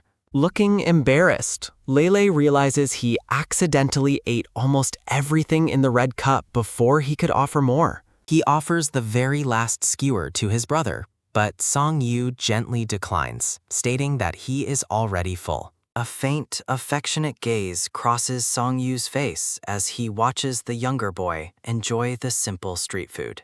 Standing together at the brightly lit stall, the two brothers find a moment of peace amidst the dark, rainy night. Inside the taxi, Lele reflects on his improved luck as they head home, feeling warm after the shared meal. As the radio plays, the boy mentions it is his first day hosting, only for Song-yu to reveal he knows. Shocked, Lele asks how he could possibly know, and Song-yu simply replies that he heard the entire broadcast. Song-yu looks at his brother with an unreadable expression, his quiet admission bridging the emotional distance between them. Chibi Lele excitedly asks if his voice was recognizable, while Song-yu firmly tells him to sit back and relax. Hearing a familiar melody on the taxi's radio, Song-yu asks about the title of the fitting song currently playing. A flashback shows them back at the food stall, a beautiful memory of hiding from the rain together under eaves. Despite the shared moment, the black-haired senior claims he doesn't know the song, maintaining his characteristic stoic and cool demeanor. Poetic lyrics about memories and dreams appear over a shot of the city's apartment buildings drenched in the nighttime rain. The taxi speeds through the wet streets, carrying the brothers home as the radio continues to play sentimental music. A week later, the weather clears into a bright blue sky, but a small chibi Lele lets out a sneeze. Jang Yu-fan teases Lele about his weak constitution, while the brown-haired boy shivers from the sudden drop in temperature. Discussing the radio show's upcoming plans, the friends also mention a classmate's birthday party scheduled at a local KTV. Lele reflects on the awkwardness of being teased by classmates about a girl who clearly enjoys the attention. A loud achoo interrupts the brown-haired boy's thoughts as he walks alone, feeling the onset of a cold. Wiping his nose, Lele is startled as Zheng Yameng approaches him with a bright smile in the schoolyard. The dark-haired girl enthusiastically invites him to a class outing, while a chibi Lele hesitates to agree. Lele decides to use his sickness as a future excuse to stay home while school announcements begin overhead. Spotting his senior from behind, Lele admires how handsome his brother looks in the casual autumn sports uniform. As recess concludes, Chin Yan catches up to the black-haired senior, patting his shoulder with a friendly gesture. Chibi Chin Yan teases his friend about family Lele being nearby, making the brown-haired boy wave bashfully. Lele approaches the pair, mentioning a change in his broadcast partner that he hadn't reported to his senior. Looking up at the tall, black-haired boy, Lele waits for a reaction with a slight look of apprehension. Song Yu stares back with a cold, unreadable expression that leaves the younger boy feeling uncertain and small. Another achoo echoes as Lele offers rainbow candy to Chin Yan, who accepts the sweet treat with excitement. The reddish-brown-haired boy begins to open the colorful packet, eager to try the snacks Lele provided. Unexpectedly, Song Yu snatches the candy and tosses it back to Lele, leaving the younger boy utterly confused. Declaring it's time for class, Song Yu walks away, while Chin Yan complains about his senior's noisy attitude. Lele watches his brother's back, his hand lingering near his mouth as he reflects on the brief encounter. Suddenly, a dark object flies through the air, catching the light as it is tossed toward the boy. Song Yu tells Lele to put the jacket on, and the boy peers out from beneath the heavy fabric. Classmates admire the senior's kindness, while a chibi Lele basks in the warmth of his brother's borrowed clothes. Lele smiles to himself, noticing the familiar scent on the jacket despite them using the same laundry detergent. In the locker room, Zhang Yameng hears Lele's cough cough and offers him a ride home to avoid the wind. Lele politely declines the offer, insisting that his home is very close and his bike ride will be short. Despite another cough, he refuses a ride again, citing concerns about leaving his bike at school over a rainy weekend. At home, Lele's uncle notices his raspy voice and comments on how protective the black-haired brother truly is. The uncle points towards sweet soup and spicy pork jerky, prompting a chibi Lele to cheer for the snacks. Enjoying the warm soup, Lele listens as his uncle suggests a family fishing trip to Liangzi Lake. Taking a sip of soup, the brown-haired boy asks if his older brother will be joining them for the weekend. His mother explains that Song Yu is busy preparing for a prestigious citywide student election speech the next day. While discussing the strict election process, a chibi Lele confidently declares that his brother will succeed without any trouble. The father warns against adding pressure, while Lele decides to join the fishing trip since his brother is busy. The mother asks about Lele's own plans for tomorrow, but the boy admits he hasn't made a final decision. A montage of chibi panels shows the family at dinner, eagerly anticipating the events of the following morning. Song Yu stoically corrects the conversation, clarifying that Lele's class invitation is a group birthday party, not a date. Pouring a glass of water, the senior asks if the classmate throwing the party is a boy or a girl.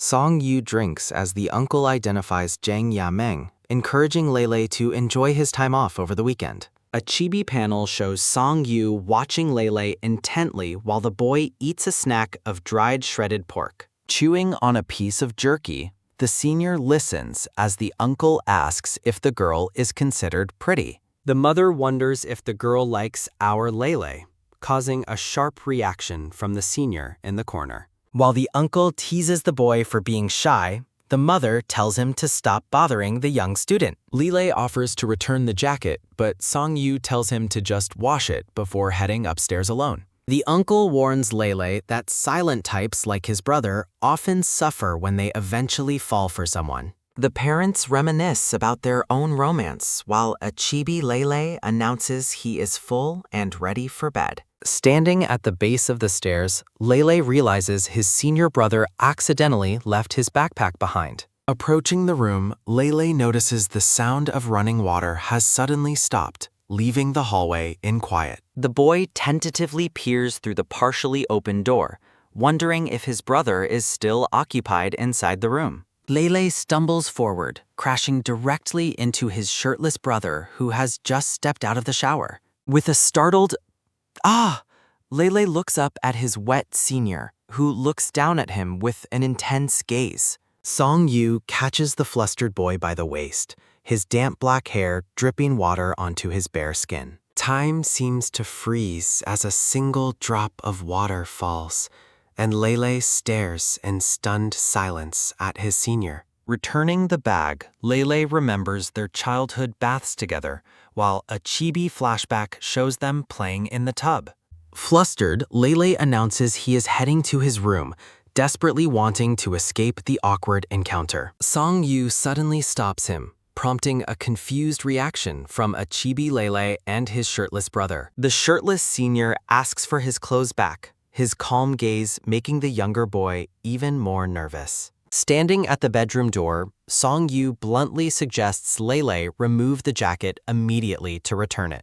Looking down with an embarrassed expression, Lele clutches his shoulders as he prepares to comply with the request. Song-yu watches the brown-haired boy with a quiet, observant intensity, his expression remaining unreadable and cool. Lele avoids eye contact, feeling a lingering sense of awkwardness after the close proximity with his brother. Under a clear sky, Song-yu departs from the house dressed in a sharp black button-down shirt. While eating breakfast, Lele watches his brother leave, noting the senior's departure before his important speech. Disguised in a black panda hoodie and mask, Lele rushes out, claiming he is running late for plans. Inside the subway station, Lele carefully tracks his brother from a distance, hoping to remain completely unnoticed. Lele reflects on his secret plan, choosing to follow his brother instead of attending the birthday party alone.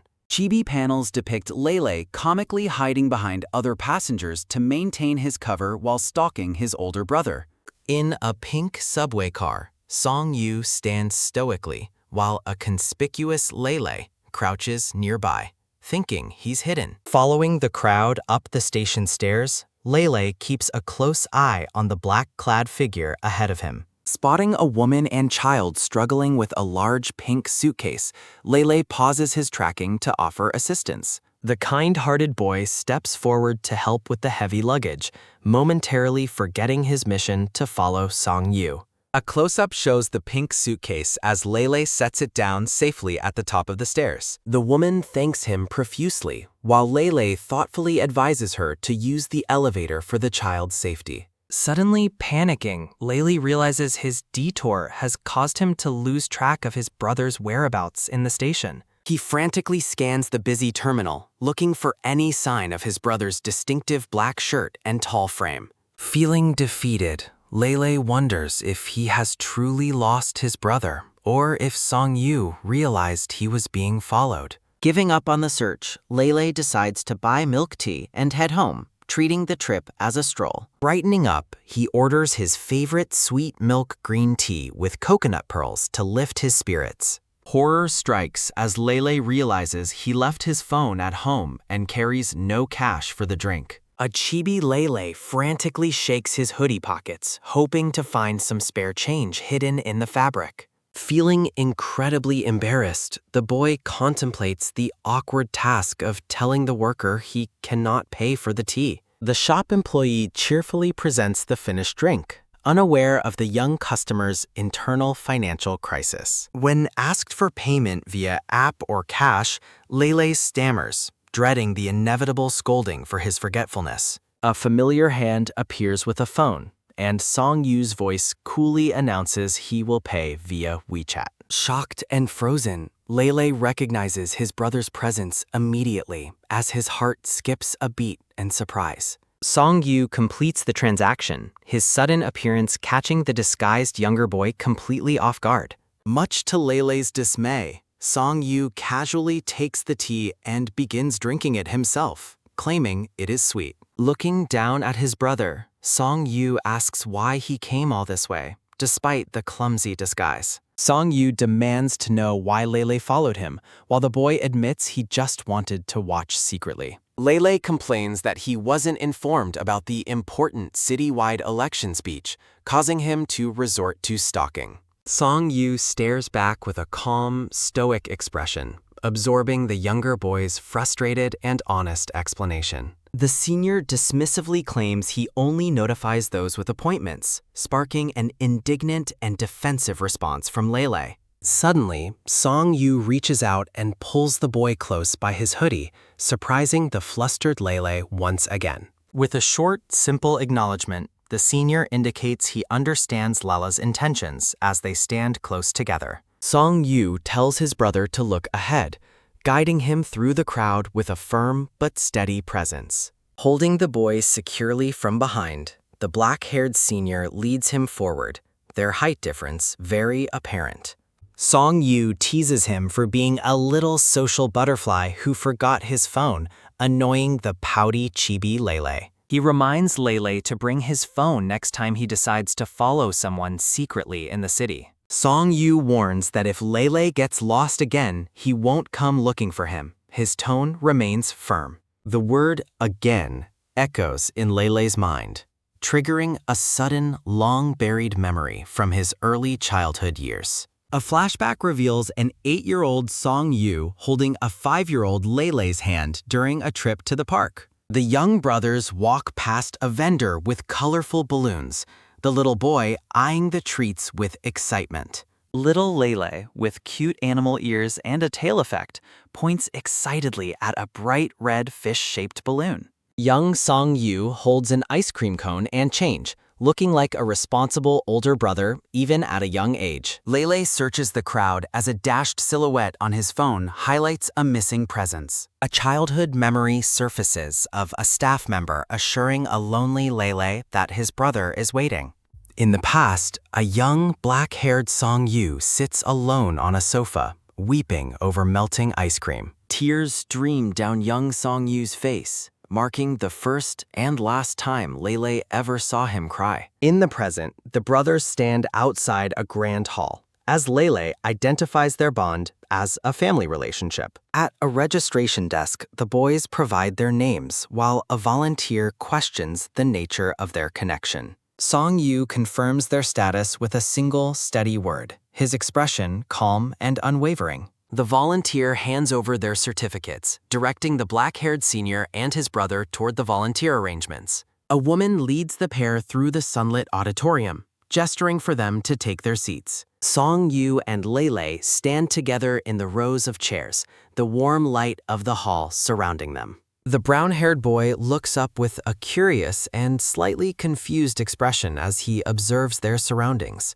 A cheerful, brown-haired senior named Sha Jishu waves a friendly greeting alongside his quiet companion, Su Qichen. Song Yu speaks with the newcomers, discussing their academic backgrounds and the competitive nature of their rival high schools. Xia Jishu leans in close to Shu Qichen, explaining how their different study paths led to an eventual class separation. Lele watches the two seniors with wide eyes, seemingly struck by the close and comfortable dynamic they share. Stepping forward, Lele introduces himself as Song Yu's family member while two small chibi heads watch from below.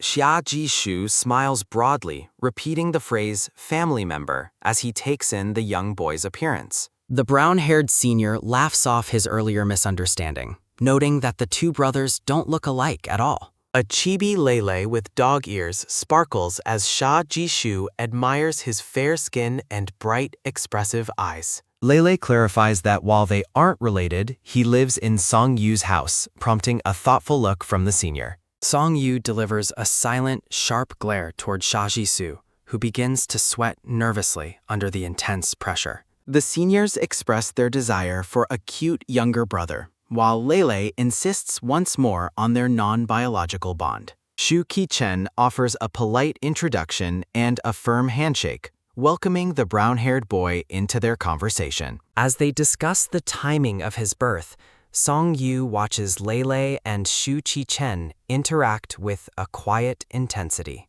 Xia Zhishu points out a poetic connection between the characters in Lele and Song-yu's names. A chibi diagram explains how stones from other mountains can be used to polish precious jade, linking their names. Lele reflects on the unexpected connection their names share while gazing at his stoic brother. Song-yu dismisses the name analysis as nonsense, urging everyone to move as the speeches are about to begin. Placing a protective hand near the boy, Song-yu tells Lele to sit still and avoid running around. Lele compares the two departing seniors to inseparable ice pops while Song-yu watches them walk away. Sha Ji-shu appears on the screen as an outstanding student, his bright smile captured during a public address. Shu Ki-chen is also highlighted for his academic excellence, his calm demeanor contrasting with his more energetic friend. Standing tall at the podium, Song-yu prepares to speak,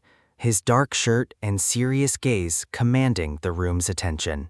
Lele watches in awe, feeling that the stage light naturally gravitates towards Song-yu's confident shoulders. After the session, the group gathers outside where Xia Jishu asks Song-yu about his confidence in the upcoming results. The sound of rain suddenly fills the air as heavy droplets begin to fall over the school grounds. In a cute chibi moment, the four boys realize they are all stranded without a single umbrella. Xia Jishu points across the street, suggesting they grab a meal at a nearby Japanese restaurant until it clears. Sha and Shu dash into the downpour together, using a single jacket to shield themselves while Lele watches. Lele holds out his own jacket to Song-yu, offering to share it just like the other pair. The brown-haired boy beams with a radiant smile, determined to shield his brother from the soaking rain. Song-yu stares at the boy before stating that their relationship is fundamentally different from the two seniors. Looking out at the rain, Song-yu cryptically reveals that Xia Jishu and Shu Ki-chen are not just friends. Song-yu pulls Lele's hood over his head, declaring that they are not simply brothers either. A soft blur of rain surrounds the scene as Lele struggles to decipher the true meaning behind Song-yu's words. Now safely inside the restaurant, Lele rests his chin on his hand, looking deeply lost in thought. Song-yu leans in and asks the boy what is on his mind after their puzzling conversation in the rain. Lele quickly claims he was only thinking about bubble tea as the four boys sit together at the table. Xia Jishu eagerly reads the dessert menu aloud, debating between the various Japanese sweets and cakes. The senior apologizes for his focus on desserts, explaining that Shu Ki-chen has low blood sugar and a sweet tooth. At a ramen shop, Lele asks the black-haired Song-yu if he has ever visited the place before. In a cute chibi moment, an excited Lele points out all the dishes he loves on the menu. The group discusses drinks, noting Lele can't have beer, while the brown-haired boy expresses his love for glutinous rice. A waiter brings green-orange colas, and Lele appreciates how comfortable and affable his seniors are. The brown-haired senior, Shu Ki-chen, offers a piece of his food to his black-haired companion. Shu Ki-chen warns his friend to drink less cold liquid, making Lele reflect on the closeness of their bond. Narrative text describes an invisible thread representing the deep, unspoken connection shared between the two seniors. Lele observes the seniors, feeling the weight of the invisible threat that seems to intertwine their lives. Drinking from his cup, Lele senses that the connection between the two seniors is remarkably unique and strange. Over sushi and desserts, the seniors discuss midterm successes and their future plans for the college entrance exams. Lele eats his food delicately with chopsticks, prompting a comment on his refined manner of dining. Lele mentions his limited diet due to allergies, while Song-yu playfully tells him not to make excuses. Song-yu strictly instructs Lele to eat slowly and drink hot tea to ensure he can enjoy dessert. Chibi seniors observe Song-yu's strictness, while Lele stays quiet and hides his face behind his cup. The group continues their meal, discussing college majors and Su Chi-chen's interest in studying computer science. Shu Ki-chen reveals his plan to follow the black-haired senior to Beijing, much to the group's amusement. The black-haired senior questions the agreement, while Lele notices Shu Senior's ears turning red from embarrassment. Lele turns to Song-yu and asks about his own college plans, but his brother remains non-committal. The conversation shifts to students going abroad, and a senior asks Song-yu if he is preparing for that. Lele looks up with a trace of concern, his thoughts lingering on the painful possibility of his brother leaving. Song-yu eats calmly, stating that going abroad isn't necessarily his definitive plan for the future. Lele worries about how many years his brother might be away, and if they would only meet during vacations. A sad chibi Lele wonders how few vacation days a student gets in a year at foreign universities. Song-yu pulls Lele out of his thoughts, asking why he is spacing out instead of finishing his meal. Lele tries the tempura but finds it mediocre, while the group discusses high school departments and avoiding extra classes. Looking down at his bowl, Lele reflects on the inevitability of parting ways once they finish their schooling. The group prepares to leave, with the seniors settling the bill and Shu Chi-chen mentioning a future meal. At the counter, the smiling cashier processes the payment for the group's dinner before they head home. On the subway, the proximity between the two brothers increases as they stand close together in the car. Song-yu's hand brushes near Lele as they hold on to the subway poles during the quiet ride. The senior looks at his younger brother with a calm, observant gaze as the train moves forward. Song-yu continues to watch Lele, noticing his quiet and reflective mood after the shared meal. The senior observes that Lele looks unusually gloomy today, instead of his usual post-meal satisfaction. Song-yu asks if the mediocre tempura is the reason for the boy's current state of disappointment. Lele looks up at his brother, his expression filled with unspoken thoughts about their eventual future. The two stand in silence amidst the glowing lights of the subway car as it travels. After parting ways with the seniors at the station, Lele and Song-yu continue their journey alone. Chibi seniors remark on how likable Lele is, while a sudden achoo sounds from the black-haired senior. The brothers ride the subway together, surrounded by other passengers in the quiet, brightly lit car. Lele wonders why he can't grow taller than Song-yu despite his unique mixed-race heritage. Song-yu asks why Lele, prompting the boy to ask if he's really going abroad. Lele's gaze remains fixed on his brother as he awaits a definitive answer about his future plans. Song-yu looks away, admitting that he honestly hasn't given the idea of going abroad much thought yet. Lele begs him not to consider it, feeling that losing his brother to a foreign country is impossible.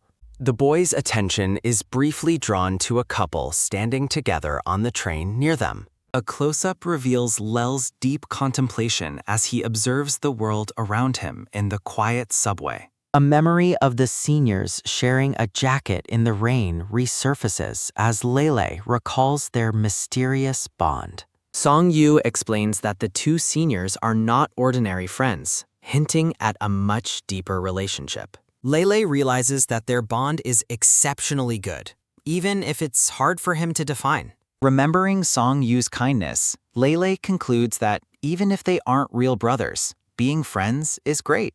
On the subway, the brown-haired boy looks up at his tall, black-haired brother with a look of admiration. Song-yu turns slightly, his calm and handsome features illuminated by the train's soft interior lighting. A flashback reveals Song-yu's cold childhood dismissal of making friends with kids, prompting little Lele's hopeful inquiry. Standing together, the brown-haired boy expresses a heartfelt wish to grow up faster and become his senior's true friend. Seated on the train, Lele slumps forward, overcome by a sudden wave of exhaustion that catches him off guard. Drowsy and pale, the boy wonders if his sleepiness is caused by his meal or the morning's cold medicine. Leela's eyes drift shut as he begins to nod off. His head tilting dangerously close to his brother's shoulder. Song Yu's hand reaches out with gentle precision to pull the boy's hood over his sleepy, resting face. The senior carefully adjusts the fabric, watching over the blushing, sleeping boy with a quiet and protective gaze. Time slows down as Lele finally rests his head on Song Yu's shoulder, punctuated by a sudden, soft click. A passenger notices the two handsome boys and contemplates taking a secret photo to post on social media. A chibi Song Yu glares intensely at the woman, successfully scaring her off before she can snap a picture. Reflecting on Lele's lifelong habit of car sleepiness, Song Yu pulls his own hood up to hide his subtle smile. The senior stares ahead with a stoic expression, lost in his own thoughts while the train rumbles forward quietly. Song Yu checks his phone, revealing he was the one who took a sneaky photo of the sleeping boy.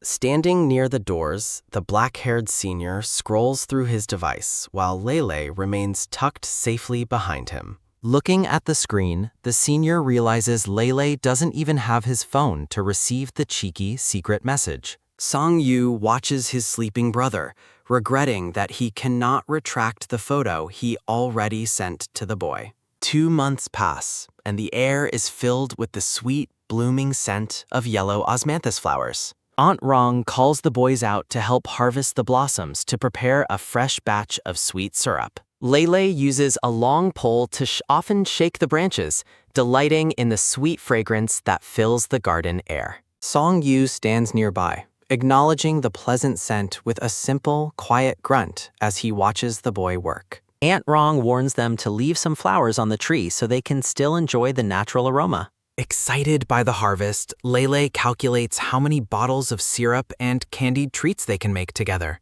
A sudden bonk sounds as Song Yu playfully taps the brown-haired boy on the head with his pole. Lele clutches his head in exaggerated shock, staring at his brother who remains completely unfazed and calm. While rushing to tattle to Aunt Rong, the clumsy boy slips on a patch of fallen flowers and grass. With a startled gasp, Lele loses his balance and begins to fall backward, his arms flailing in the air. Song Yu moves with lightning speed, catching the falling boy around the waist and pulling him into a close embrace. They stand locked together in the garden, petals falling around them as the senior holds the boy securely. Song Yu tells him to stop fooling around, while a flustered Lele insists that his brother started the mischief. The black-haired senior identifies the source of the trouble, noting the many flowers currently stuck in the boy's hair. Lele points out that Song Yu is exactly the same, with several yellow blossoms caught in his own dark hair.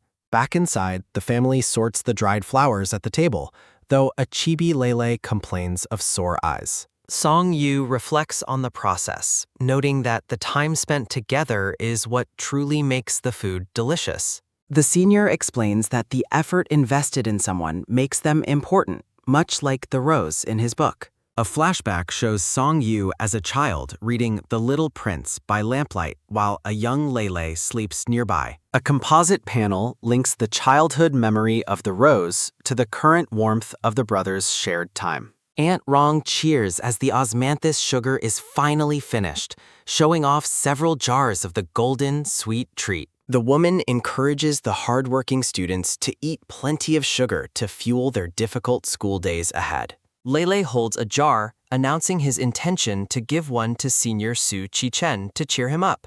Aunt Rong's expression softens as she recalls how pitiful little Shu seemed during their last conversation about him. She notes that despite his tragic past, the boy is exceptionally smart and destined for a prestigious university. Lele notices his mother's failed attempt to change the subject and asks for more details about the senior's past. Song Yu solemnly explains that Senior Shu lost both of his parents in a tragic car accident years ago, Stunned by the news, Lele realizes the senior was his own age when his world was completely turned upside down. A flashback shows the kind-hearted senior Shu smiling, explaining why he dislikes being viewed with pity by others. With newfound determination, Lele carefully selects the jar with the most sugar to give to his resilient senior friend. Standing before the school board, Lele beams with pride as he points out Song Yu's award-winning student photo. Chibi Lele strikes a cute pose with fox ears and a tail while a friend takes photos. The brown-haired boy continues his playful photo shoot,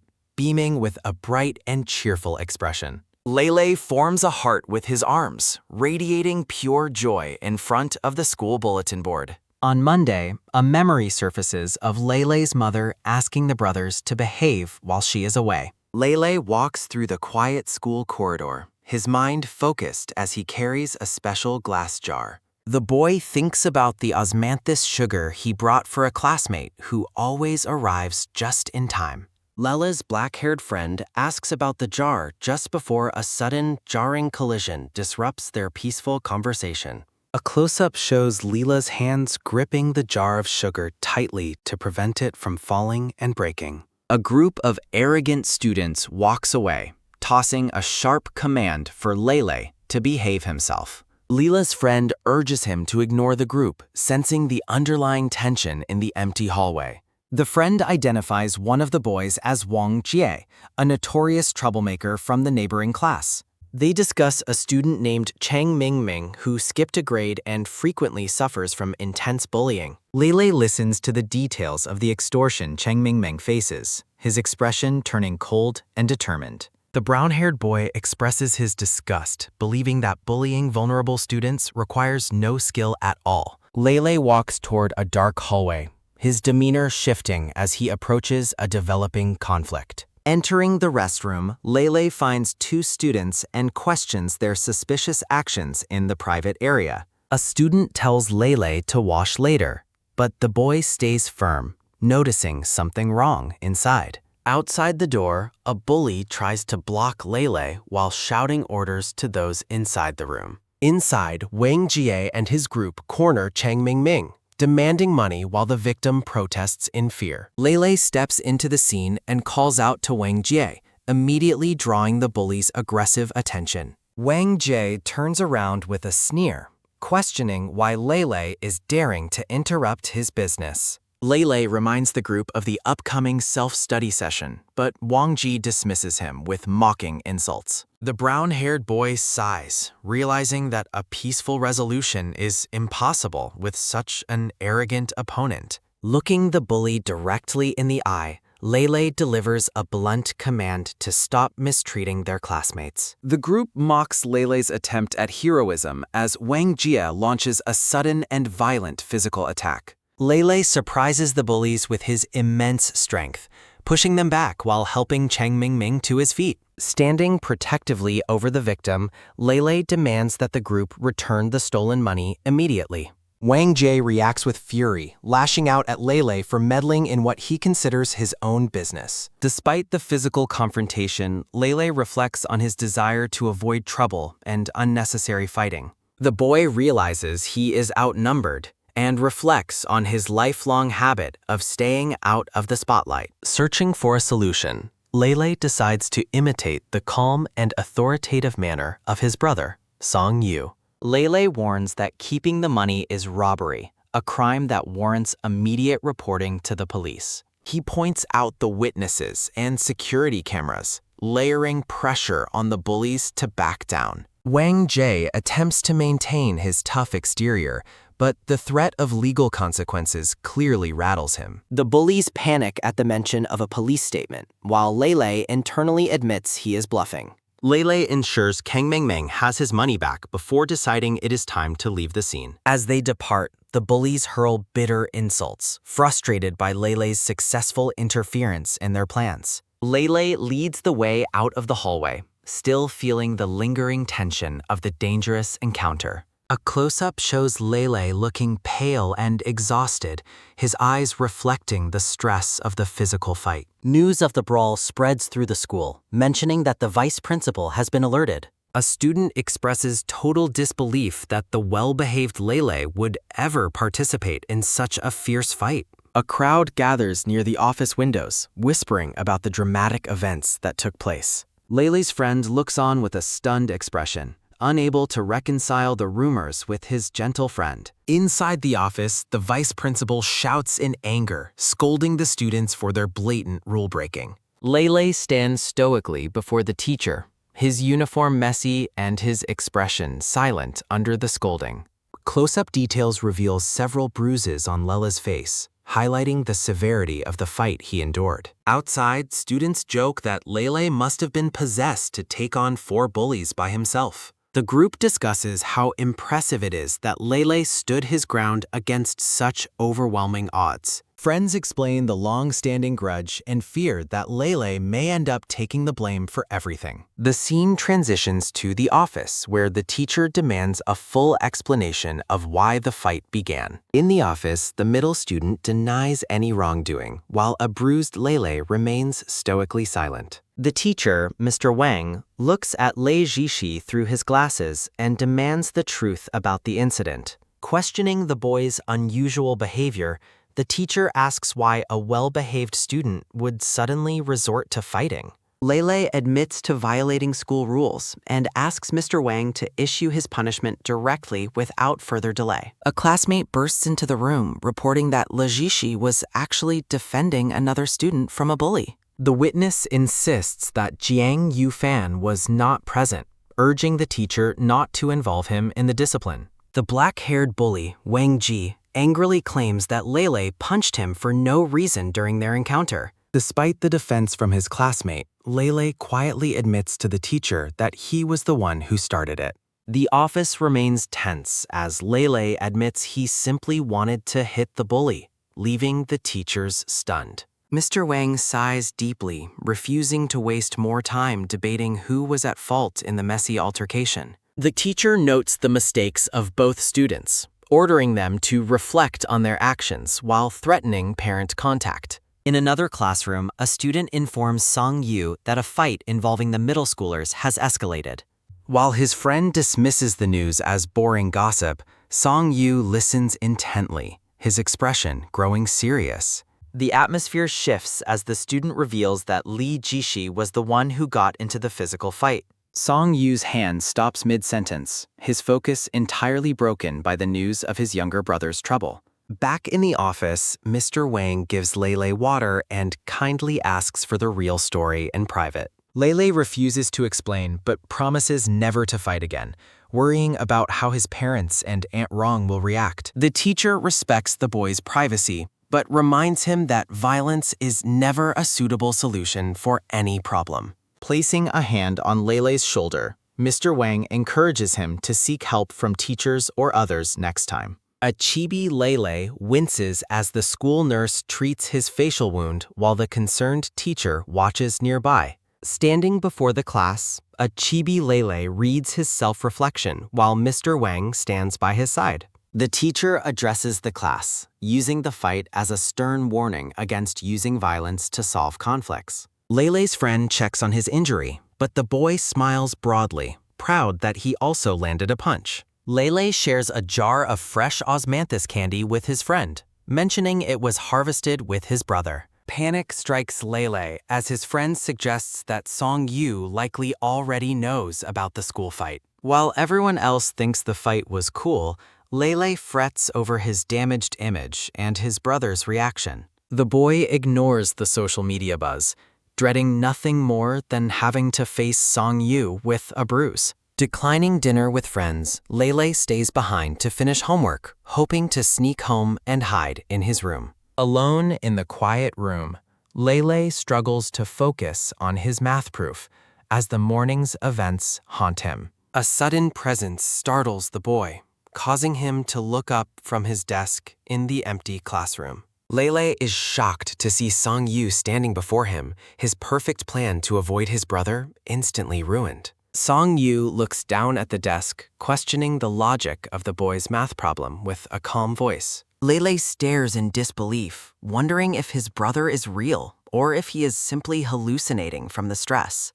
The senior explains the math proof while Lele blushes, realizing his brother came specifically to find him. Song-yu tells him to stop studying and go back for dinner, his tone firm but not angry. Surprised that they aren't going to the cafeteria, Lele follows his brother out of the school building.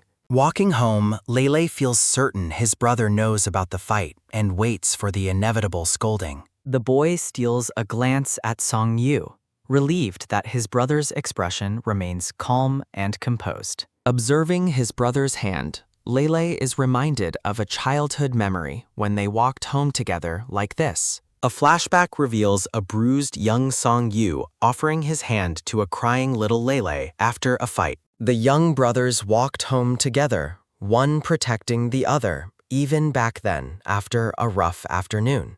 In the present, Lele tentatively reaches out, wanting to hold his brother's hand just like they did years ago. Their quiet walk is interrupted by a sudden vibration as Song-yu's phone receives a new message. Song-yu stops to check his device, while a nervous Lele watches him from behind, fearing a confrontation. The senior stares at the screen, while Lele remains frozen, unsure if the scolding is finally about to happen. A friend's message teases Song-yu about being too hard on Lele and asks who will cook dinner tonight. Arriving home, the brothers are greeted by a fluffy white dog barking a cheerful woof woof in the yard. Lele happily hugs the dog, then asks his brother what they will eat and if he can cook.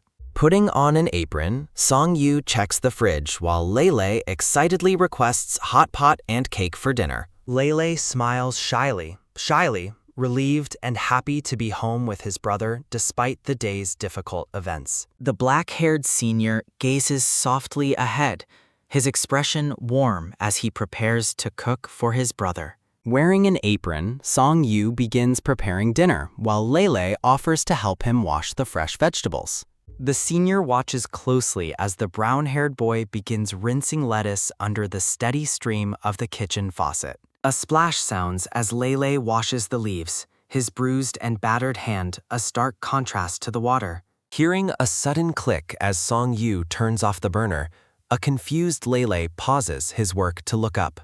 Song-yu stops the boy, pointing out that the lettuce wasn't washed thoroughly enough to meet his high standards. The senior tells him to simply watch, while Lele reflects on how long it has been since their last shared meal. A flashback reveals a young Song-yu cooking alone after a maid's meal caused Lele to have a severe allergic reaction. In a heartwarming memory, the black-haired boy serves a bowl of rice to a delighted younger Lele at the table. Back in the present, Song-yu serves blueberry pancakes, and an excited Lele prepares to enjoy the homemade feast. Lily eats happily, his face still bruised, firmly believing that a delicious meal can solve any of life's problems. Song-yu watches the boy eat with a serious gaze, his thoughts hidden as he observes his younger brother's injuries. The kitchen remains quiet as the senior suddenly stands up from the table while Lele finishes his dinner bowl. Song-yu hands over a cold compress, noting that he expected the boy to bring home some kind of injury.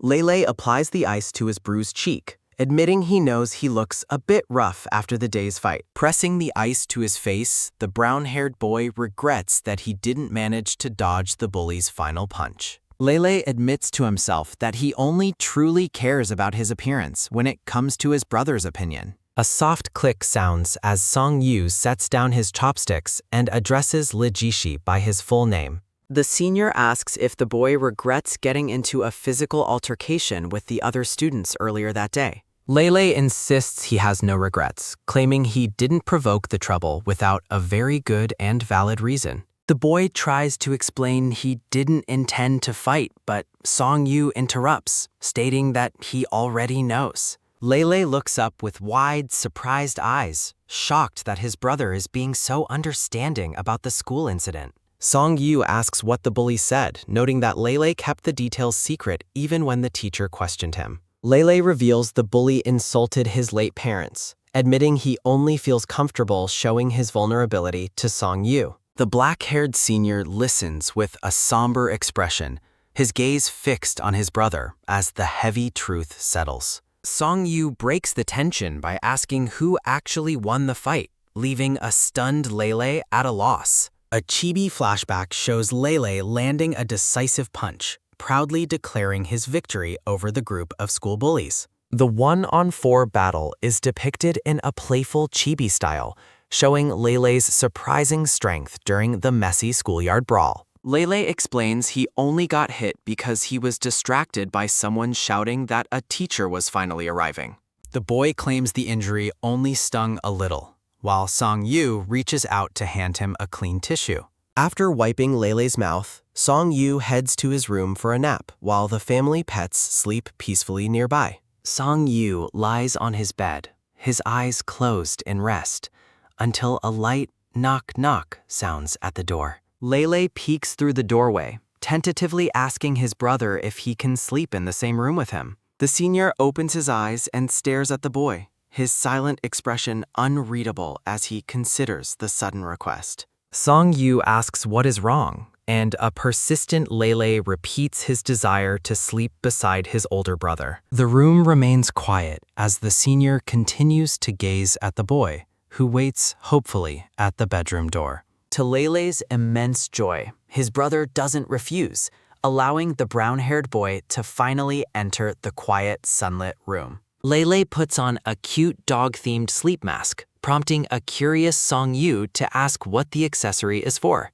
Song-yu tells him to sleep quickly, while Lele recalls snuggling with his brother during heavy rainstorms as a child. The boy remembers feeling his brother's steady heartbeat through his skin, which always provided a deep sense of security. In the present, Lele leans his head against Song-yu's back, finding the same comfort he felt years ago. They lie together in the quiet room, Lele feeling a hypnotic peace that makes him wish this moment lasted forever. The scene fades into a dark, patterned void as the boy's consciousness drifts away into a deep, troubled sleep. A nightmare takes hold as Lele sees his parents fading away, telling him they can no longer be with him. Traumatic memories resurface as the voices of strangers call him a pitiful orphan and judge him for being fostered. The cruel labels of others echo through the darkness, overwhelming the sleeping boy with the pain of his past. A young Lele covers his ears in the dream, desperately shouting for the mocking voices to finally leave him alone. The child tries to call out for Song-yu, but his voice fails as the suffocating nightmare continues to haunt him. Lele wakes up with a start, tears streaming down his face as Song-yu urgently calls his name to help him. Song-yu holds the boy's shoulder, comforting him as Lele realizes he was only having a terrible nightmare. Lele tells Song-yu he's going back to sleep after his bad dream about people chasing him. Song-yu calls out to Le Jishi, who responds with a soft hum while remaining on the pillow. The senior remarks on how often Lele cried as a child, while the boy feels a lump in his throat. Hiding his face under his dog-themed sleep mask, Lele trembles and struggles to hold back his tears. Song-yu gently places a hand on the boy's shoulder and softly invites him to come closer. Lele pulls up his mask, his eyes red and face flushed as he gazes tearfully at his brother. Song-yu pulls the sobbing boy into a hug, jokingly complaining about Lele dirtying his bed. Resting against his brother's chest, the brown-haired boy admits that his tears are because of Song-yu.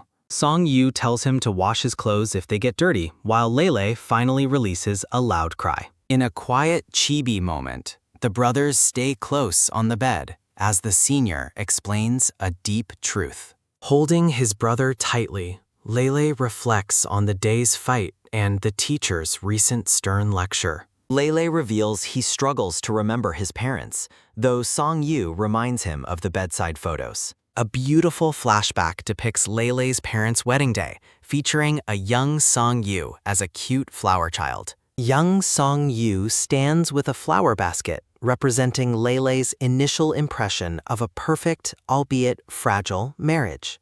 Song Yu describes Lele's mother as a beautiful woman who spoke softly and cooked delicious stuffed pasta. The senior recounts how Lele's father gave him a hand-drawn map as a special worldly birthday gift. Lele feels a pang of sadness, realizing his father never had the chance to draw a map for him. Song Yu comforts him, suggesting his father likely planned to draw one after his next big mountaineering achievement. A series of chibi panels shows the brothers shifting around on the bed throughout the long night. Song Yu observes the sleeping boy, noting that putting Lele to sleep remains a difficult task. The next day, Song Yu rides his bicycle while Lele happily buys fresh chestnuts for the way home. A red-haired friend eagerly asks to see Lele's glory record after hearing about the school fight. While the friend praises his boldness, Lele maintains that fighting is not something to be proud of. Song Yu tells Lele to go inside and invites him to study in the 5th floor activity room. Leela's eyes sparkle as he learns about the study rooms, excited to visit room 5 later. Lele tells Song Yu he can't finish the chestnuts, while the black-haired senior listens calmly. A chibi Lele sings happily while Song Yu asks why he is so excited during their walk. A brown paper bag filled with peeled chestnuts is shown as Pei tells someone to shut up. The school bell rings for the end of self-study as a chibi Lele rushes toward his destination. Lele arrives at the activity room, beaming with joy after looking forward to this moment all day. A student recognizes Lele, who realizes he's been spotted as he enters the room. Feeling embarrassed about being seen by Song Yu's brother, Lele sits down before a girl addresses him. The long-haired girl asks if he is Lejishi, praising him for helping a classmate that morning. As she mentions his fame among the girls, Lele shyly asks why she hasn't gone home yet. The girl reveals she is waiting for her boyfriend, leaving a stunned Lele to stutter in surprise. When asked about his own plans, Lele explains he is waiting for his senior, Song Yu. Surprised by the news, the girl questions if they are really brothers and if they live together. Chibi Lele encourages her to get back to studying, and she apologizes for the distraction.